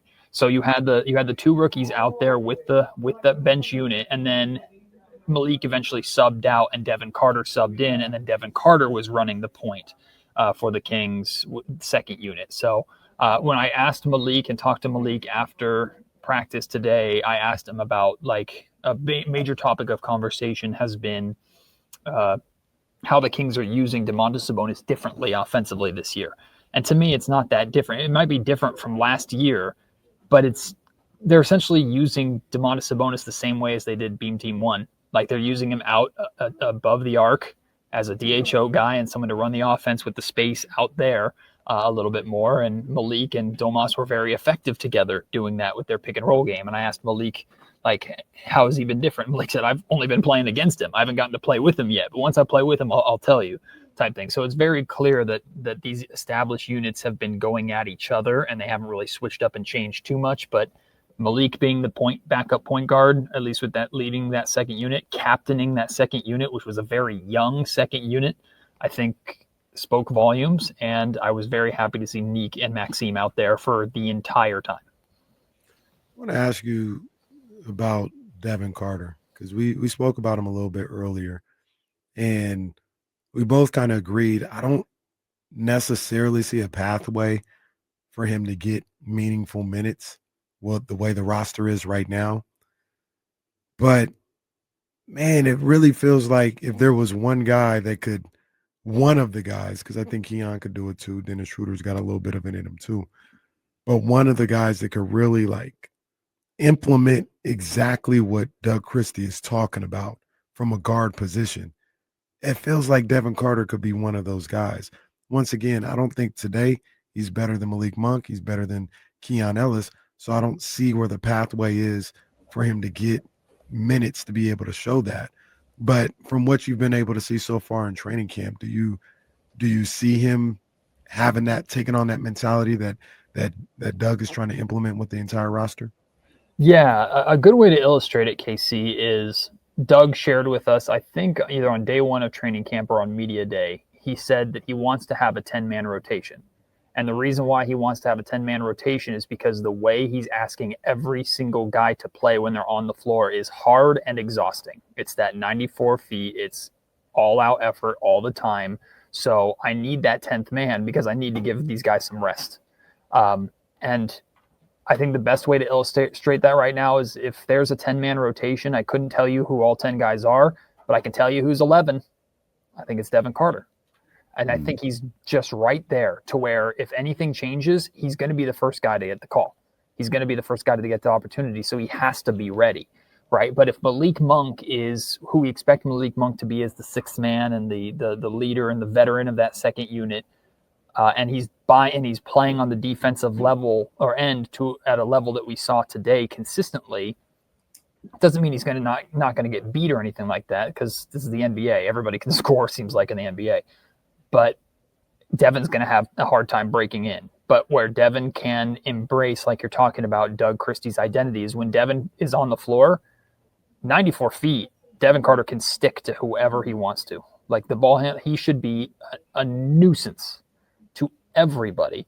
And that was originally a role that I would say, man, this is what Keon is born to do. But now Keon has taken over more offensive responsibility because his shooting, to where I wonder if Keon's still going to be asked to do a lot defensively, but I don't think Keon is going to be expected to give 110% on the defensive end because of what he can do offensively versus Devin Carter. It's like when you're out there on the floor, you should be exhausted and also exhausting whoever you're guarding, whoever the opponent is. So that's what I think Devin Carter's role is, and I look at it as a card for Doug Christie to go to and play at any time. Oh, Steph Curry is we need someone to just chase Steph Curry around a little bit and tire him out. Devin Carter, here's 3-4 minutes, just go out and make his life hell and even pick up some fouls while you're at it. Like, that's, as of right now, what I see Devin Carter's role being. But again, I think he's the guy that he's the first one, I think, that is going to be outside of the rotation that Doug Christie will call on when needed. That's a tough role. That's a tough role for Devin. What was it you said at the beginning of this with this big stupid grin on your face? I think they got me. What was it? What was it today, or what has it been the last few days that's got you back in this mode where you're excited about the team? There's a lot of little things that would take me half an hour to lay all out, but it's Doug Christie. I mean, and this also, like, it pulls at a heartstring because I grew up idolizing the man and the team that he played on, right? That my childhood was Doug Christie's time in Sacramento. So it's natural for me to want to root for the success of that man wherever he goes, but especially here in Sacramento, of course. But it's seeing Doug Christie embodied on the floor, I guess. It's seeing Doug Christie's identity being embraced by the team. And we'll see what it actually looks like in real game action and stuff like that. But from the limited windows, and I'm talking limited windows, guys, we've been in there 3 days. We got like 5 or 6 minutes of 5-on-5 today that we got to watch. We've gotten free throw and running drills yesterday, and then we got like full sprint layup drills the first day. We're getting nothing. Like, they're giving us just barely little tastes. And even those little tastes are like, okay, I'm excited. I'm very excited about what I'm seeing. So we'll see when Wednesday comes around and the Toronto Raptors come to town, like what works, what doesn't, what's sloppy. Doug talks a lot about, like, he wants this team to be brave, not to be perfectionists, meaning take risks, try things. I think we saw some players try some things in the scrimmage today. So that probably means there are going to be sloppy moments when you're playing as fast as the Kings are playing. And Malik Monk said the thing he thinks that will surprise the team or every team in the league this season is how fast the Kings are playing on both ends. There's going to be some sloppiness to that. So I don't think it's going to look perfect or pretty all the time, but I see Doug Christie and how the Sacramento Kings are trying to play and trying to operate, and it just feels more than talk. And that's what's getting me. That's like, there's something there to be excited about and to rally behind. I still have major questions about how this works and how good this team can be short term and then whatever the long-term plan is. But step one is getting a head coach in there and establishing an identity. That is what this season is quite literally all about. And you're getting off to a flying head start with that in training camp, I feel. You see this a lot in sports and basketball, even in football, and hell, in baseball in certain situations. And I think that's what's going to be the key this year with this Kings team is taking on the identity of the coach. Mm-hmm. The team plays like you would imagine that coach to play, whether it's Doug Christie or we used to do that for Taylor Jenkins and what he did in Memphis. Oh, and grit and grind and all this other better stuff. ending than that one. Let's but, pray. Yeah. That's right. But these teams that Joe Mazzulla, who's the other? Ime. Houston took on that identity. Now, part of that was the GM getting players in there that could execute what the vision was for that coach.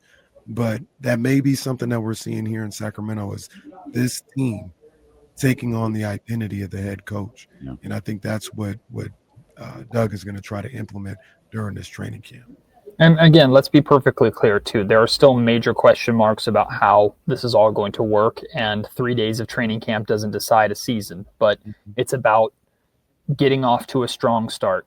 And for my money, it's harder to do any better unless, like, even if they hit every single shot they took in this scrimmage today, I would then go, okay, maybe the defense wasn't as good as it was supposed to be. Like, it's hard to imagine a better start to training camp and to this new regime than what we are seeing over these first few days. And I just hope that carries through the entire training camp. And I hope we really get a glimpse of that on Wednesday, because the crowd that's going to come into the Golden One Center is going to be, one, ready and starved for Kings basketball because we had no California Classic, and two, is going to be incredibly curious. And I think if what I saw and what I've been seeing in training camp and hearing in training camp conveys itself on the floor on Wednesday, I think a lot of people are going to leave that arena, regardless of the final score, going, I'm back in. Like, I just have that feeling. I love that. Preparing everybody to get hurt again. I know. He's going to break my heart. Doug Christie's going to do it this time. Live with an optimistic viewpoint. We're only 3 days into this, so it's going to get worse. The great part is by like Sunday, there's probably going to be a fight. There's going to be a fight at practice, and Doug's going to say, "Oh yeah, they're just tired of seeing each other. That's what they're just. We need to play somebody else. We need Toronto to get here because these guys are, they're getting after it. They're playing hard. They're tired of each other, and so we'll hear about." The Malik Dennis fight or the, Devin Carter, Malik Monk fight or something like that. And that'll be all right. We're here, everybody.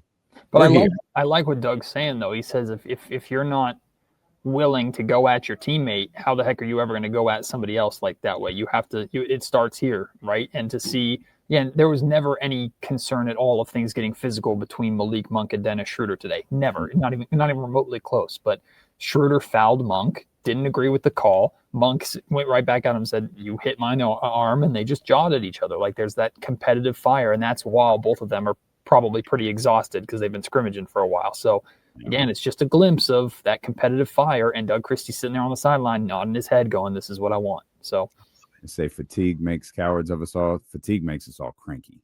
That's what it does. And some of you are suggesting that Devin Carter's already in a fight. You guys need to stop it. That's inappropriate. Man, come on, man. I might be in the same fight. Head over to Baker. Oh, it is not the same. There are different levels to this, buddy, and it is not the same. Well, we're both losing. Head over to BakerFamilyWines.com right now. Join Dusty's Clubhouse for exclusive releases and tasting room specials. That tasting room is in West Sacramento. It's an amazing place. We had a great time there on Sunday. Bottles of that 755 to honor Hank Aaron were consumed, but nothing like that rosé. Check a Nugget nearest you. There's one in Granite Bay. You can check Rayleigh's and Bel Air. KC said the Nugget in Elk Grove's got it. We know that the Rayleigh's in Elk Grove has got it as well. Whatever your local Rayleigh's or Bel Air are, whatever your local Nugget is, look for that wine bottle with the familiar baseball stitch and enjoy Dusty Baker and Baker Family Wines. Hope you enjoyed today's show. Big thanks to Matt George for being with us as always. Thanks to Trista Quick for being with us. Thanks for Jay Gaden for filling in on the Insiders, and make sure that you tapped in tomorrow beginning at 10 a.m. here on Sacramento Sports Leader ESPN 1320. Vamos. I ain't even gonna say it, dog. Red Sox. See you guys tomorrow. How about 49er? I'm sure my blood pressure would be so much better.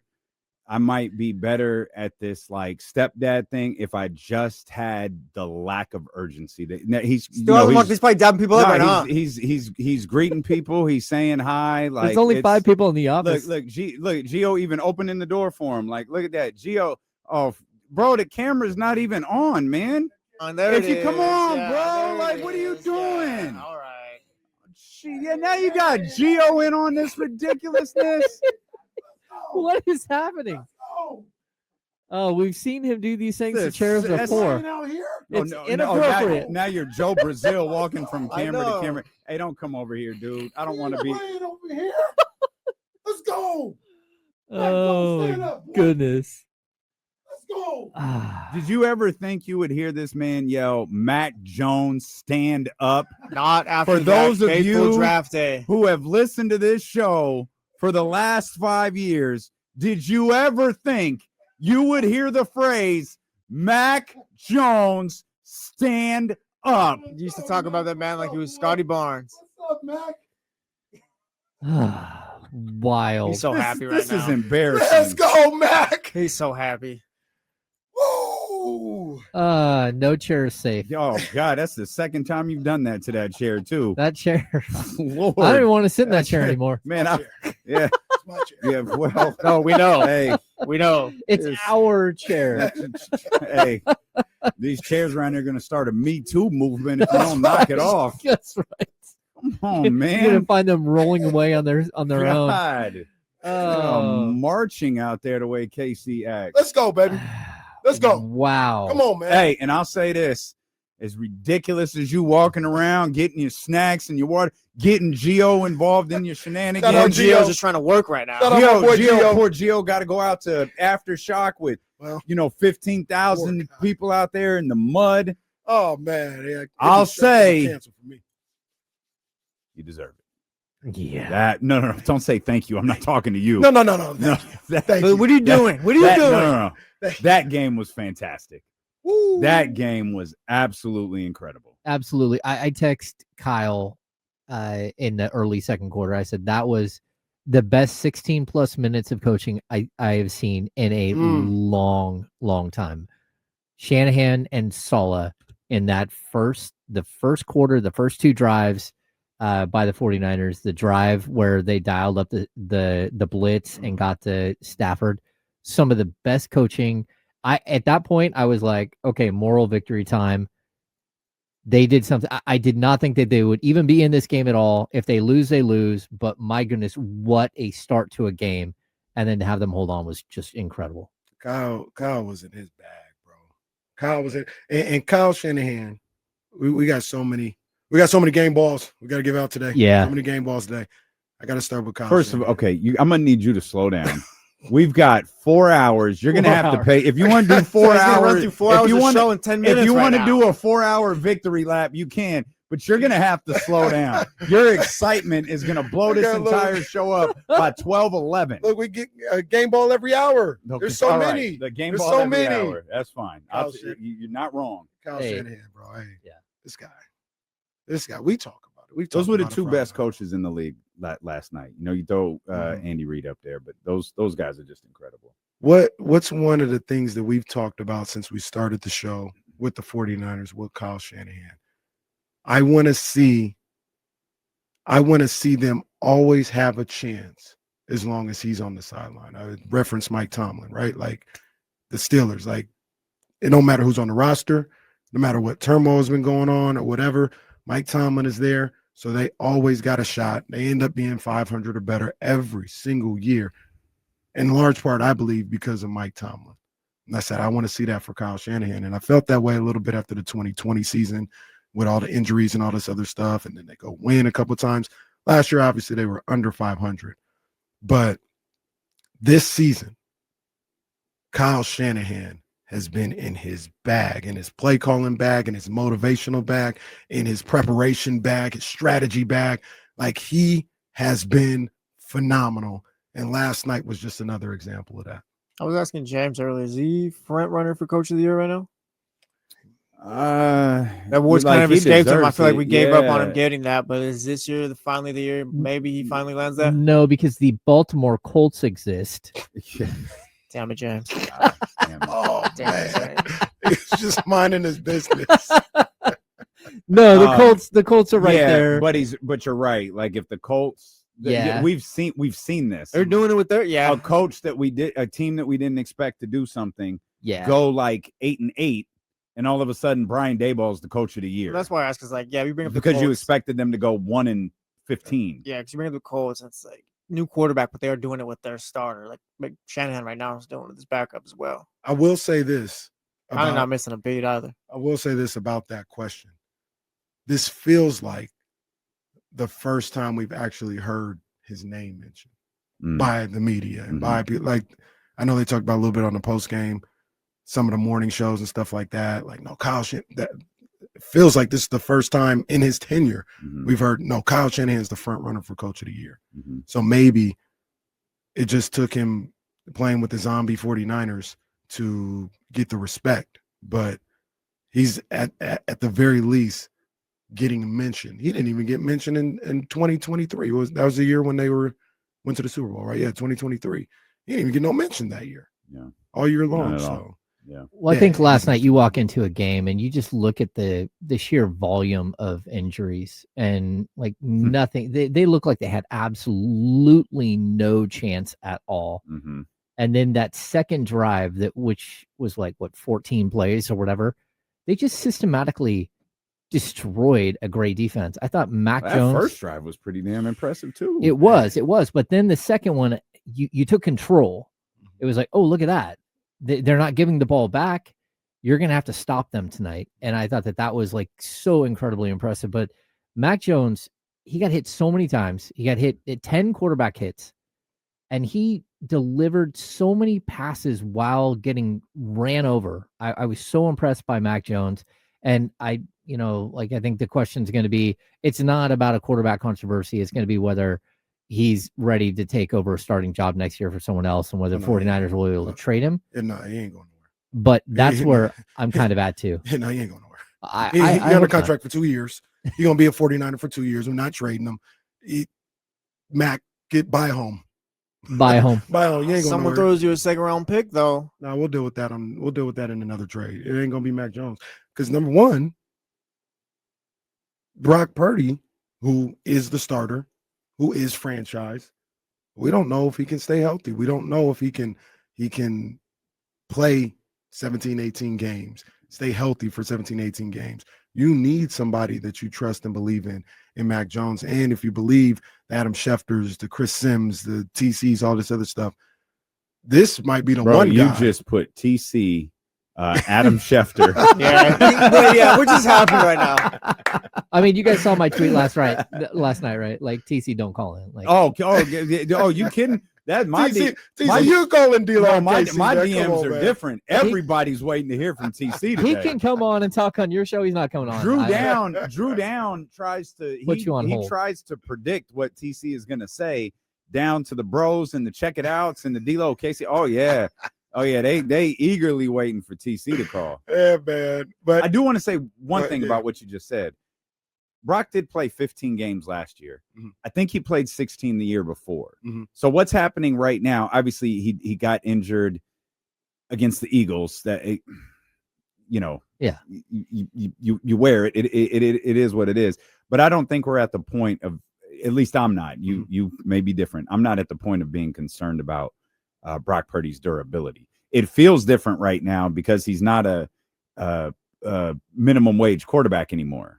He's CEO. Like he's got the big boy money, right. And he hasn't really had a chance to get out there and play the way you'd want him to. Yeah, and it's not that he's like hurt like Joe Burrow every other year, but it's 1 or 2 games where he's nicked up or you don't know if he's going to play. And those games, they matter. Those are big games. This could be the difference between a playoff berth and not, or home field and not. And you want to have a guy that you know seamlessly can get into those games. And then also, if he is hurt and it's probably a 2-week injury, you can feel comfortable maybe giving him the whole 2 weeks as opposed to, all right, you got that 1 week. Now we got to rush you back when you're not 100%. If you got a guy like Mac Jones that you trust to believe in, has shown that he can produce. I'd just rather have him I'd rather have him as the backup than Brandon Allen. Yeah. And I would say this too. Like, I know this is weird to say, but it's very possible that Mac Jones was uniquely prepared to play on 3 days rest and against the team that, against the Rams, because he actually has a connection with Kendrick Bourne. I don't know how I missed that Kendrick Bourne and Mac Jones were together forever in New England, and they have chemistry. They know how to play together. Brock Purdy doesn't have any chemistry with Kendrick Bourne. We haven't seen that much chemistry with the two of them. It's still heavy reliance on Pearsall. It's a heavy reliance on Jawan Jennings. You take those two out of the equation, and now Mac Jones is throwing to receivers that he throws to at practice, that he threw to in training camp, and that he has a connection with from their time together in New England. I don't know that we would have seen the same type of performance out of Brock Purdy, just because it would have been like, all right, now he's got to learn a whole nother receiving core again, because all your guys are gone. So a little bit of a weird twist here that I don't know how I forgot that they had been together in New England. Well, it's the Patriots. Yeah. Well, and that's the post Tom Brady Patriots. That's a bad Patriots team that couldn't figure, like, that got us questioning Bill Belichick as a coach. That's how bad that team was. And yeah, Mac, it's crazy. I could be wrong. We'll have to ask. Probably Jake. I wouldn't know who else to ask. That has to be the definitive performance of Mac Jones's career last night. I don't think he's ever played that good. Yeah. I was watching Orlovsky this morning on. He said that's the best Mac Jones. That's the best game Mac Jones has ever. I mean played. From looking like he, from you talked about the amount of hits that he got to looking like he was hurt, and I don't think Mac addressed. What were they correct? Was it a cramp? He said it was cramp. Oh, he did say it was cramp. Okay, because I heard him Oh. say, he said, I was, there, and I've never had the trainers come out and work on me. And then I realized I realized when I rolled over, I was okay. So I popped up and it was like, okay, I'm fine, and ran off. But I missed, that's where my clip ended. I didn't hear him say. I think he said it on the post game. Okay. Like with, on the field post game. Okay. I think so. But I heard that he said he was cramp. I mean, the fact that he was sitting there eating bananas on the sideline and chugging fluids. Could you imagine having a cramp with a giant knee brace covering it? Because that's what it looked like. Or having a 285-pound hit you in the face, brick again and house again? land on you Again with and his hands up in the air like this, just all his weight on top of you. Like, no, I can't imagine any of that. Tough. That was wild watching it. Just standing in, like, man, that freight train is coming at you. It's like, also, isn't that the very, very, very, very textbook show it in the rule committee definition of roughing the passer? Yeah. I mean, or am I?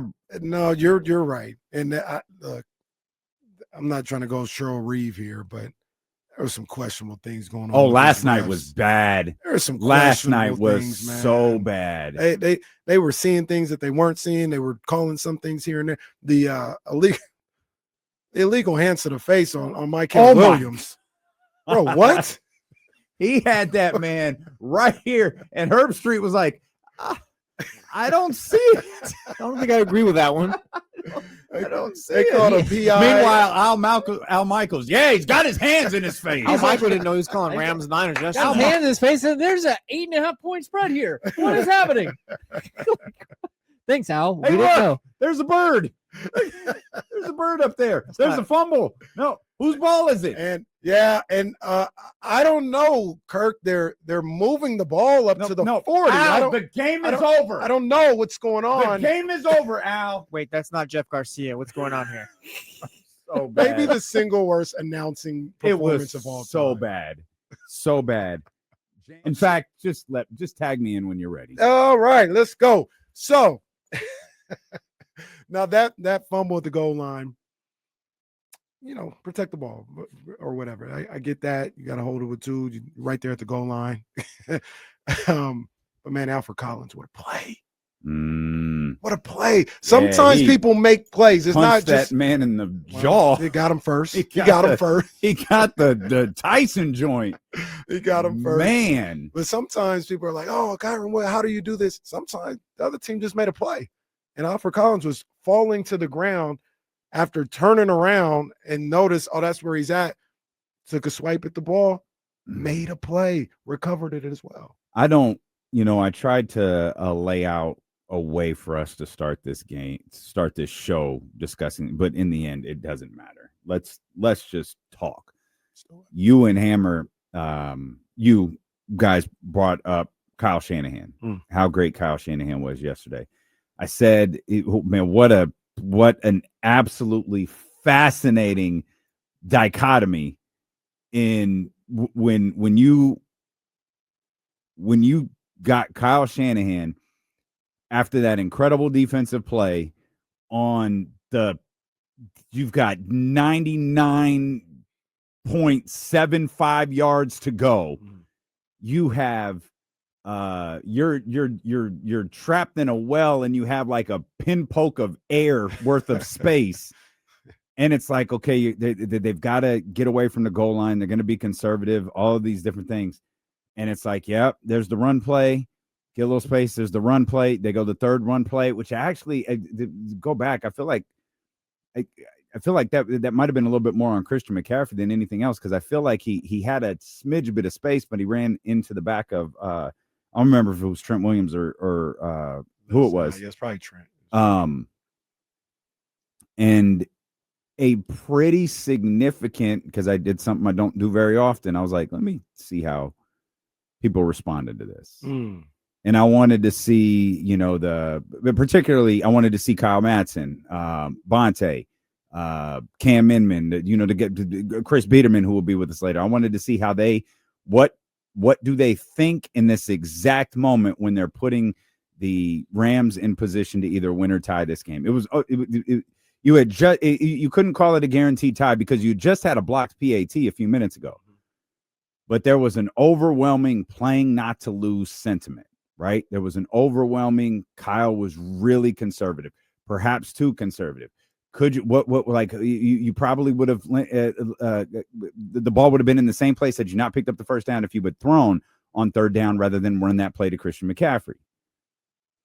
The other side of that is you throw an incomplete pass, you leave them a timeout. And no one knows what that last drive would have looked like if you had one timeout. Matt Stafford is masterful in that situation. 50 fourth quarter comebacks. I know Tom Brady was first. Roethlisberger was up there. I think he might have been like fifth overall. In fact, I could probably pull up the number here shortly. But he's absolutely spectacular. Peyton, Drew Brees, Ben Roethlisberger, and then Matt Stafford. Then you get to overtime, and you have a situation where you're in beyond field goal range. And Sean McVay goes the other way. We're trying to win this football game. And you have a defense that you have gotten with, let's not forget, you marched the ball all the way down to that 1 yard line before it got knocked out. You have kind of had, I don't want to say had your way, but you have been pretty comfortable with moving the football against this defense for about a quarter and some change. And he didn't get it. And this goes back to something we talked about with Coach Brendan Marion. Coach made that decision to try to win the game. It went south. They wind up losing. People often judge the results and not the decision. I understood Kyle Shanahan's decision. I absolutely understood why he do it. I understood everybody's frustration too. I love Sean McVay's decision. Absolutely loved it.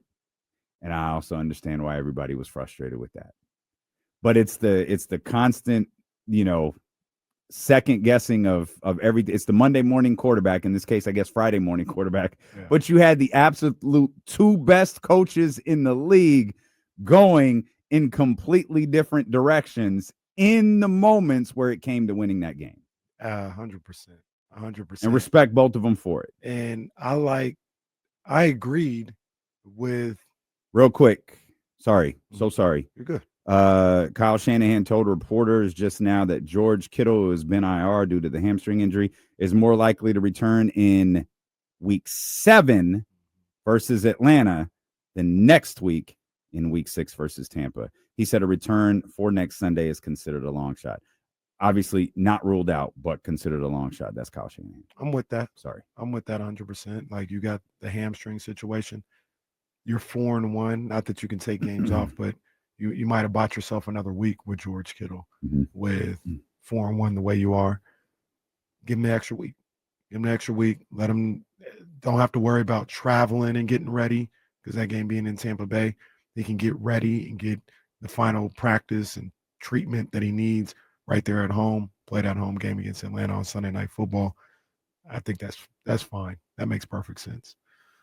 But when you talk about the coaches and the play calls, I agree with both. And here is what we talk about a lot when you talk about making decisions like that. You've got to read the game. You've got to understand the game. It's not a blanket go for the win. It's not that. In Kyle Shanahan's situation, you're third and 9, ball on the 1, on your own 1. You've got less than 1. You've got a quarterback that can barely stand up. You've got 2 weeks before and some issues in the second half of that game. Your offensive line starting to fade. You're dropping them back into the end zone. We just saw 2 weeks ago you dropped somebody back into the end zone on the play call. It's a safety call. You got to factor all those things in.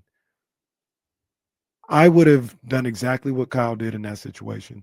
Make them use their final timeout. See if somehow, some way you could get the first down on the ground. But I wouldn't have passed in that situation. That was not the time for that. Once again, if you were on the 7-yard line and you had a healthy or non-cramping Mac Jones, yeah, maybe you go for the win in the pass and try and throw a slant or an out to one of those guys. But inside the 1 with a gimpy Mac Jones and O-line that could get you a safety at any point in time, now you kick it out and you let your defense try and win this game for you. Sean McVay, I get that too. That was the ultimate, like, we're going for the win right here. The problem with Sean McVay is the play call. I thought that play call was awful. Just an awful play call by him. And this is one of those situations. You can't always coach like this. We're talking about the NFL, not just Kenny Caraway speaking on radio the next day. But I am a believer sometimes in, I've talked about this before, what would they want me to do? What would the opposition want me to do right here? Would they want me to pass, spread them out, and have Puka and Devontae Adams and all these guys and Matthew Stafford with the ball with a chance to get 1 yard? Or do they think they have a better chance stopping me if I'm running right up the gut? They probably think I have a better chance stopping me if I run right up the gut. Plus, I'm getting the ball out of Matthew Stafford's hands with the way he was playing in that second half. If you ask Robert Saleh, like, I'm going to give you 2 choices, which one do you want? He'd be like, oh, run the ball. Run the ball. I'll take my chances with that. And Sean went right into it. He should have passed it. He should have put the ball in Stafford's hand and let him have an opportunity to win or lose that game. So the actual going for it on 4th and 1, instead of kicking it and going for the win, I don't disagree with it all. The play call was a little bit suspect to me. A lot sus to me. We're just getting started. This is going to be my longest day of the regular season. Let's go. It's off to a really bad start. We didn't even talk about. The man came in dancing with, like, help from the other staff. Shout out Gio. Shout out Vanessa. What up, though? We didn't even talk about. Yeah, we ain't talked about nothing. My boy. My boy. MacTeed is the lick. West Side is the click. Can I mention one thing that I think is so funny? And it didn't dawn on me until the game was happening. We talked so much yesterday about Brock, Jawan, Pearsall, Kittle, Ayuk. You know, we didn't say Nick Bosa's name one single time yesterday. Not once. And it wasn't until Herbstreit said it that I was like, oh, Nick Bosa's not playing. Damn. Yeah. We'll come back. Yeah. But last night, with all jokes aside, last night was one of the best regular season football games. I mean, another one might have been these two a handful of years ago. Man, like one of the best regular season football games I've ever seen. Man, that game, week 1, Ravens Bills. One of the overreactions was, we will not see a better game than this all year. Man, Thursday night football alone might have that game wiped out. Thursday night football been on fire. You talk about Cowboys Eagles to start the season. Dolphins Bills was really good. Seahawks Cardinals was a good one. I forgot what week 2 was.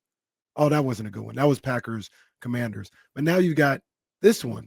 Thursday night football been crazy. Yeah, but this game in particular was fantastic. Yes. That punch out at the goal line was absolutely. That caused a reaction. I do not react very often. That was a very much, oh my God moment. Yeah. And it took a second to like process what was happening. Well, because the announcer didn't help you. So the ball, so the 49ers get the ball, but that's not what I'm talking about. I'm talking about I'm thinking, did the 49ers just win the game? Okay, they can't get a safety. We just saw them get a safety. How many timeouts do they have? And I'm looking at the screen trying to find the timeout bar, and I can't find it because I'm looking below. And I was like, they don't have any timeouts. I was like, this game is over. And then I think Herb Street was like, well, hold on. As I was thinking it, hold on there. They have 3 timeouts. And so I'm scanning the screen again, and I realize it's above the numbers. Okay, 3 timeouts. Crap. Stafford's getting the ball back. Oh, just don't let him in the end zone, and it's fine. I had settled in on we're probably going to overtime unless they block another kick. Right. And the fact that was a 40-something yarder, right? Yeah, 43. It was like slice into that right a little bit. It's not enough. And he had missed one earlier in the game. Yeah. So, yeah. Point being, great football game. That was a phenomenal game. Let me start somewhere real quick because this is a real quick one. We already know Niners take over SoFi, Levi South, or whatever. That was still a little crazy. Did you see Bonte's video? Because Bonte was covering the game. Bonte was there, yeah. He was in the press box. I didn't see that. I saw him after the game. Go check out his video, and I'll talk while you do it, and you can turn the volume up. Listen to the sound. That's crazy. That is crazy. The amount of 49er fans in that building. I don't think there is and somebody help me out. I'm not saying it just because it's the Niners. If there's somebody else, let me know. But I don't know if there's another fan base that goes into an opposing stadium and does what they do. That is ridiculous. Listen to the sound. It sounds louder there than in SoFi. Or excuse me, than in Levi's. Oh no! Hold on. Is there a way I can? No, I can't. Hold on. Watch hold on. Watch this brother right here. Oh shoot. The 85? I think he's wearing a 10 jersey. I can't tell. He's down in this vicinity. Okay. Wait till Bonte pans back. Watch down here. My man he's going crazy. Wait for it. Did we miss it? We might have missed it. Oh, shoot. They have he if you want, he did tweet it out. Crazy. He tweeted it out. So you can, oh, did he? Yeah. Okay. This is crazy. That is insane. God, look at it. That's not 60%. Hell no. I was texting Bonte last night. I said, bro, the Rams just have that little section behind their bench, and that's it. Wow. That is it. The rest of the play to the rafters is red. And like I said, the audible sound of the cheering that was crazy to me. That was pretty. We talk about it every time they play there. Levi's, all that. Like I know people are probably sick of hearing it, but it feels like it just gets worse. Like that was insane last night. So that's going to always be the case. That's always what it's going to be. Ironically enough, I haven't made the pilgrimage yet. I got to go down there. I saw the Niners when they played. Yeah, that's a stadium I have not seen yet that I'd really like. Yeah, I saw the Niners when they played the Rams in the Coliseum. That was Cap's last game, and they came back and scored those touchdowns at the end, and it was crazy. Then that was a 2-13 49ers team, and it was crazy. Then I haven't been to SoFi. I haven't been there for a Niners Rams game in SoFi, but that's now take a look at this. We'll leave the sound up, and then I'm gonna point. I mean, it's just red on every level. Now look at this. Hold on. Look at my man right here. Keep your eyes on this guy. Let's see. Right here, and I'm gonna go back just a split second, and y'all watch my man. It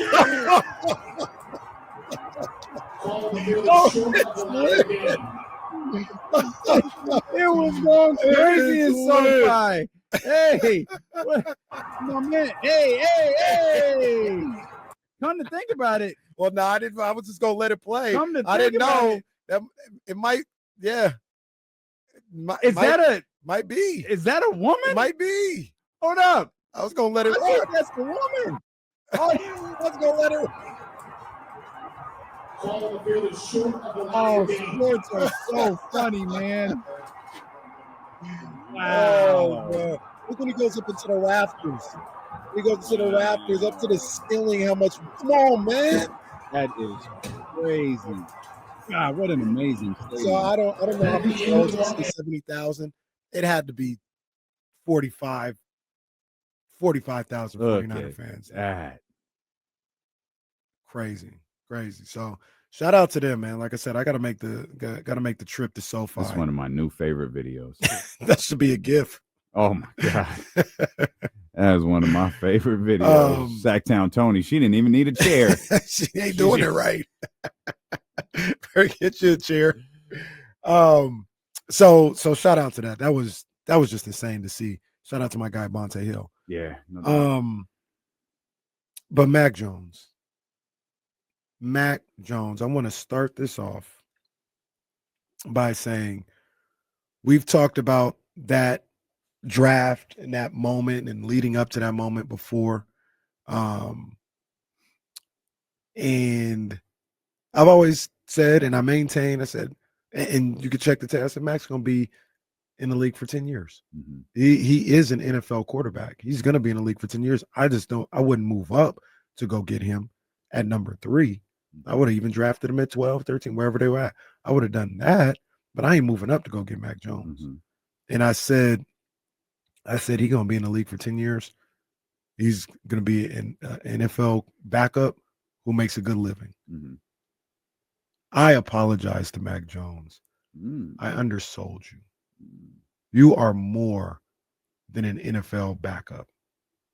You are a guy that can be somebody's starter on a good team, not just he's a starter on the Panthers. Mac Jones is better than I gave him credit for. And he did really well his rookie year with the Patriots, but seeing him up close and personal during training camp and hearing the reports then, seeing him in these 3 games with the 49ers, I apologize. I sold him short. He is a better quarterback than I gave him credit for. He is good. Then you get into the intangibles. You get into his toughness, definition. You open up the dictionary, the D-Lo and KC dictionary, and say the phrase tougher than a $2 steak. Mac Jones' picture needs to be there. Mm-hmm. Tougher than a $2 steak.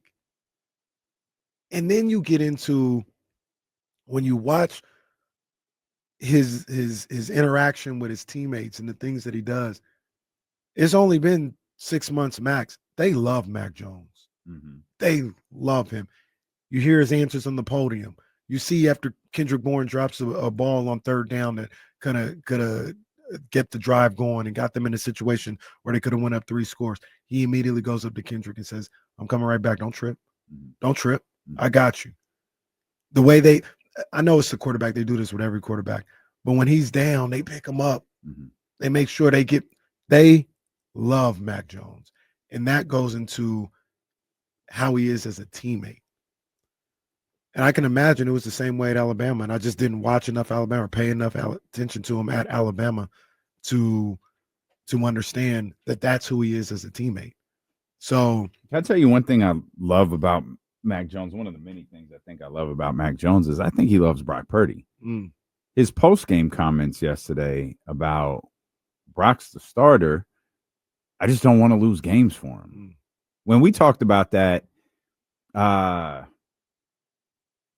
when that sideline clip came out, and we were talking about how like stressed and anxious he was, and I told you I was like, it feels like he just doesn't want to mess this up, and it's the exact opposite. Like he is not messing anything up. Like this might be, and we'll see how the next few days progress, because that's the great thing about Thursday night is you've got the Friday reaction, but you've got something to lead Sundays. This might be, in much to the chagrin of my partner here, this might be the first time they talk about the 49ers. Like really talk, not an injury, not Purdy, not is $250 million worth it, not Kittle, not aging, not Kyle. This might be the first time they talk about the San Francisco 49ers like, hey, if it's the Eagles, it's the Eagles. But keep an eye on San Francisco. Might be the first time that happens. Yeah, stop that. Don't do that. Don't do that, guys. Well, don't tune in this weekend, because I'm telling you, I think it's going to happen. I think it's going to happen. I only watched Good Morning TV, Football for a few minutes today. Game, yeah, defining moment for the season. Like, yeah, I'm joking, but you're right. Like and that had everybody's attention. And as bad as Al Michaels was last night, he said one thing that it followed what we said a lot yesterday. It was like we kept saying, I'm not out on this game. It's a short, just weird, weird stuff happens. And the 49ers, I think, were up 14-0. They're coming back. I got the first time I got nervous about like the 49ers in this game was when they didn't score off that first turnover. It's like, oh, that felt like the moment right there. That was that third down to Bourne that he dropped, that he would have. Right. That's exactly what it was. Yep. And I kept saying this. I was like, they need to get up. They don't need a touchdown, but they need to get up 3 scores. So they go to commercial right before that possession that the 49ers have. They get the turnover to come back. And Al Michaels comes back and he says, well, boy, is this true in so many ways. We know nothing. And what he's referring to is all of the injuries, the short week, the home fit, a really, really good Los Angeles Rams team. We had all figured that this game was going to go a certain way, and it didn't. It went the way we said it could possibly go yesterday. And Mac's first two, like, I felt like it was so important for them to capitalize early. Like you said it the other way. Rams, you're going to need to put them away and put them away quick. Because if they can stick around, it's going to be a long night. Yeah, and the fact that the 49ers got on the board first in just a beautifully executed drive, it was like, okay. Then there was a part of me that thought back to week 1 where it was like they executed on that first drive and then things kind of stalled. I think it was week 1. And then they scored on the second one. Oh, man. Okay. And it wasn't until they didn't capitalize off that turnover that I started to get a little antsy. And then I think the Rams scored their first touchdown on the next possession. I was watching that game kind of the same exact way. You get the turnover, and I was looking for like the bare minimum. I was like, hold them to 3, or you go kick a field goal when you off that turnover or whatever. But it can't be a 1-score game after whatever happens, you have the ball or they have the ball. Yeah. Like, it can't be that. Yeah. And when they dropped the third down play, we'll talk about Kendrick Bourne in a little bit too. But when that was dropped and then the Rams went and scored a touchdown, I said, oh, man, dang. Mm-hmm. You had an opportunity to make it real tough on them, mm-hmm. but here they are. And I thought somewhere in that third quarter, probably after, once again, they didn't get in the end zone when they had the ball first, maybe second and goal on the 1, and they didn't get in the end zone and settled for 3 and couldn't get it to 3 scores, the 3-score deficit. Mm-hmm. I said, man, these guys, they just got to hold on. Like, I didn't mm-hmm. think it was like, oh, they're going to come back and march down the field and score and put the game. I said, just hold on. I think you've done about all you can do in this game. Kyle done schemed up everything he could. He didn't put every game plan he had, got you in this position. Just get to the finish line. Mm-hmm. And you can, and I wasn't sure they were going to be able to. And they did a little bit more than that. They went out and won that game, man. And like I said, we talk about different things. I just want to close up on Mac. Do I think there's a quarterback controversy? No. Brock Purdy's the starter. I think Brock Purdy's better than Mac Jones. But I gotta salute Mac Jones because he's a better quarterback than I thought he was. He is tough. He's smart. He has limitations, but he has more skill than I gave him credit for, and he can execute a game plan. And Kyle Shanahan has a game plan in 2 or 3 of these games that he's played. That is like, if you follow the game plan, you do what I'm telling you to do, we can be successful. And Mac has done that 3 times in a row now. And I just got to salute him. You know what's funny, real quick? Mm-hmm. Go ahead. Well, it was about Mac Jones. Mm-hmm. Did you see the Orlowski clip that started circulating last night? It's an older clip, right? Yeah, it's from 2023. Yeah. Dan Orlowski said that if Mac Jones was playing in San Francisco, he would be playing like Brock Purdy. Of course, Rex Ryan goes crazy and essentially says Mac Jones sucks. But he also says, if you feel that way, you're discrediting Brock Purdy and how well that he's playing. But it is kind of funny that you see Mac Jones playing the way that he is.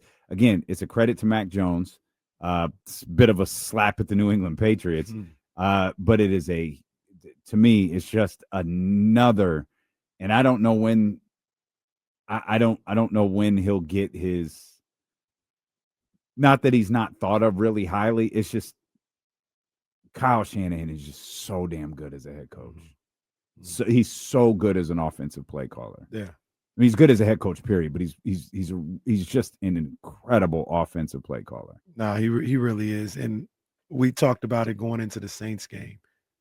And we thought Mac was going to play good in that game. All week we were like, no, he's going to play good. And our premise was, when Kyle has an opportunity to prepare and put a game plan in place, he's going to give you a chance. We talk about Brandon Allen. I remember that Packers game last year. It was one of those things where, like, in the third quarter, it was a 2-score game, and the Niners had the ball, and they marched down the field, and it was like, if Brandon Allen can get them in the end zone, it's a 1-score game halfway through the third quarter. And I only say that to say, he got Brandon Allen in a situation where he could go into Green Bay and compete. And there was like no Kittle. There was nobody there. And it's one of those things where if you don't turn the ball over, you're going to have an opportunity with Kyle Shanahan. Brandon Allen turned the ball over twice, I think, and that was all she wrote. Plus the defense wasn't as good last year. But yeah, that's who he is. And I want to stop short of saying anybody under center can be good with Kyle Shanahan, but it's starting to become overwhelming evidence that, yeah, that might be the case. It's not anyone. I mean, he did, suffer through Nick Mullins and other guys, even though he got them to play, decent in games. There was a moment yesterday. I know exactly when it was, when Brock went down, when Mac went down. and the camera flashed to Kyle, I couldn't help but think about our conversation yesterday where we were talking about Kyle is aging before our eyes. He aged 10 years in that one camera shot where because you normally coaches aren't selling stuff, right? Like they're talking to someone, they've got the card up, they're talking to someone on the hit. He's looking at it like, you've got to be effing kidding me. Like, he's looking like you can't be serious. Yeah. And I wish they had the camera on Kyle when Brock popped up and ran off the field the way that he did. Because when they said, it's unbelievable, because I think he did it during commercial. Because when they said, oh, he just ran off the field. Yeah. I was like, well, what's that mean? And then they show the video and it's like, oh, he just ran off the field. Yeah, I thought he tore his ACL. Poor Mac. Oh God, and look, did you they say were beating his ass too? The trainers, they're rubbing his forearm, and he's just. God bless that man. I can't imagine the physical toll of playing a football game. Yeah. I can't imagine the physical toll of playing a football game where you're clearly dehydrated. Oh my goodness. And you've got not only do you have an entire offensive line of the most athletic 300-pound individuals, defensive line of the most athletic 300-pound individuals on the earth coming to destroy you. Your body's working against you in this particular moment. And all your muscles are just like squeezing like a sponge. Man. With every step your body's like, hey man, stop. Brock's like, Mac's like, I can't. No, man. No, man. Stop now. Dog, I can't. All right. Have it your way. Oh, also you talked about Al Michaels when they came back after they didn't score, and he said, we know nothing. Mm-hmm. He also said, I don't know if you heard the rest of it. He also said, we know nothing. Back here in the bottom of the second with the Dodgers and the Giants. Wait, what? What, Kirk? That's a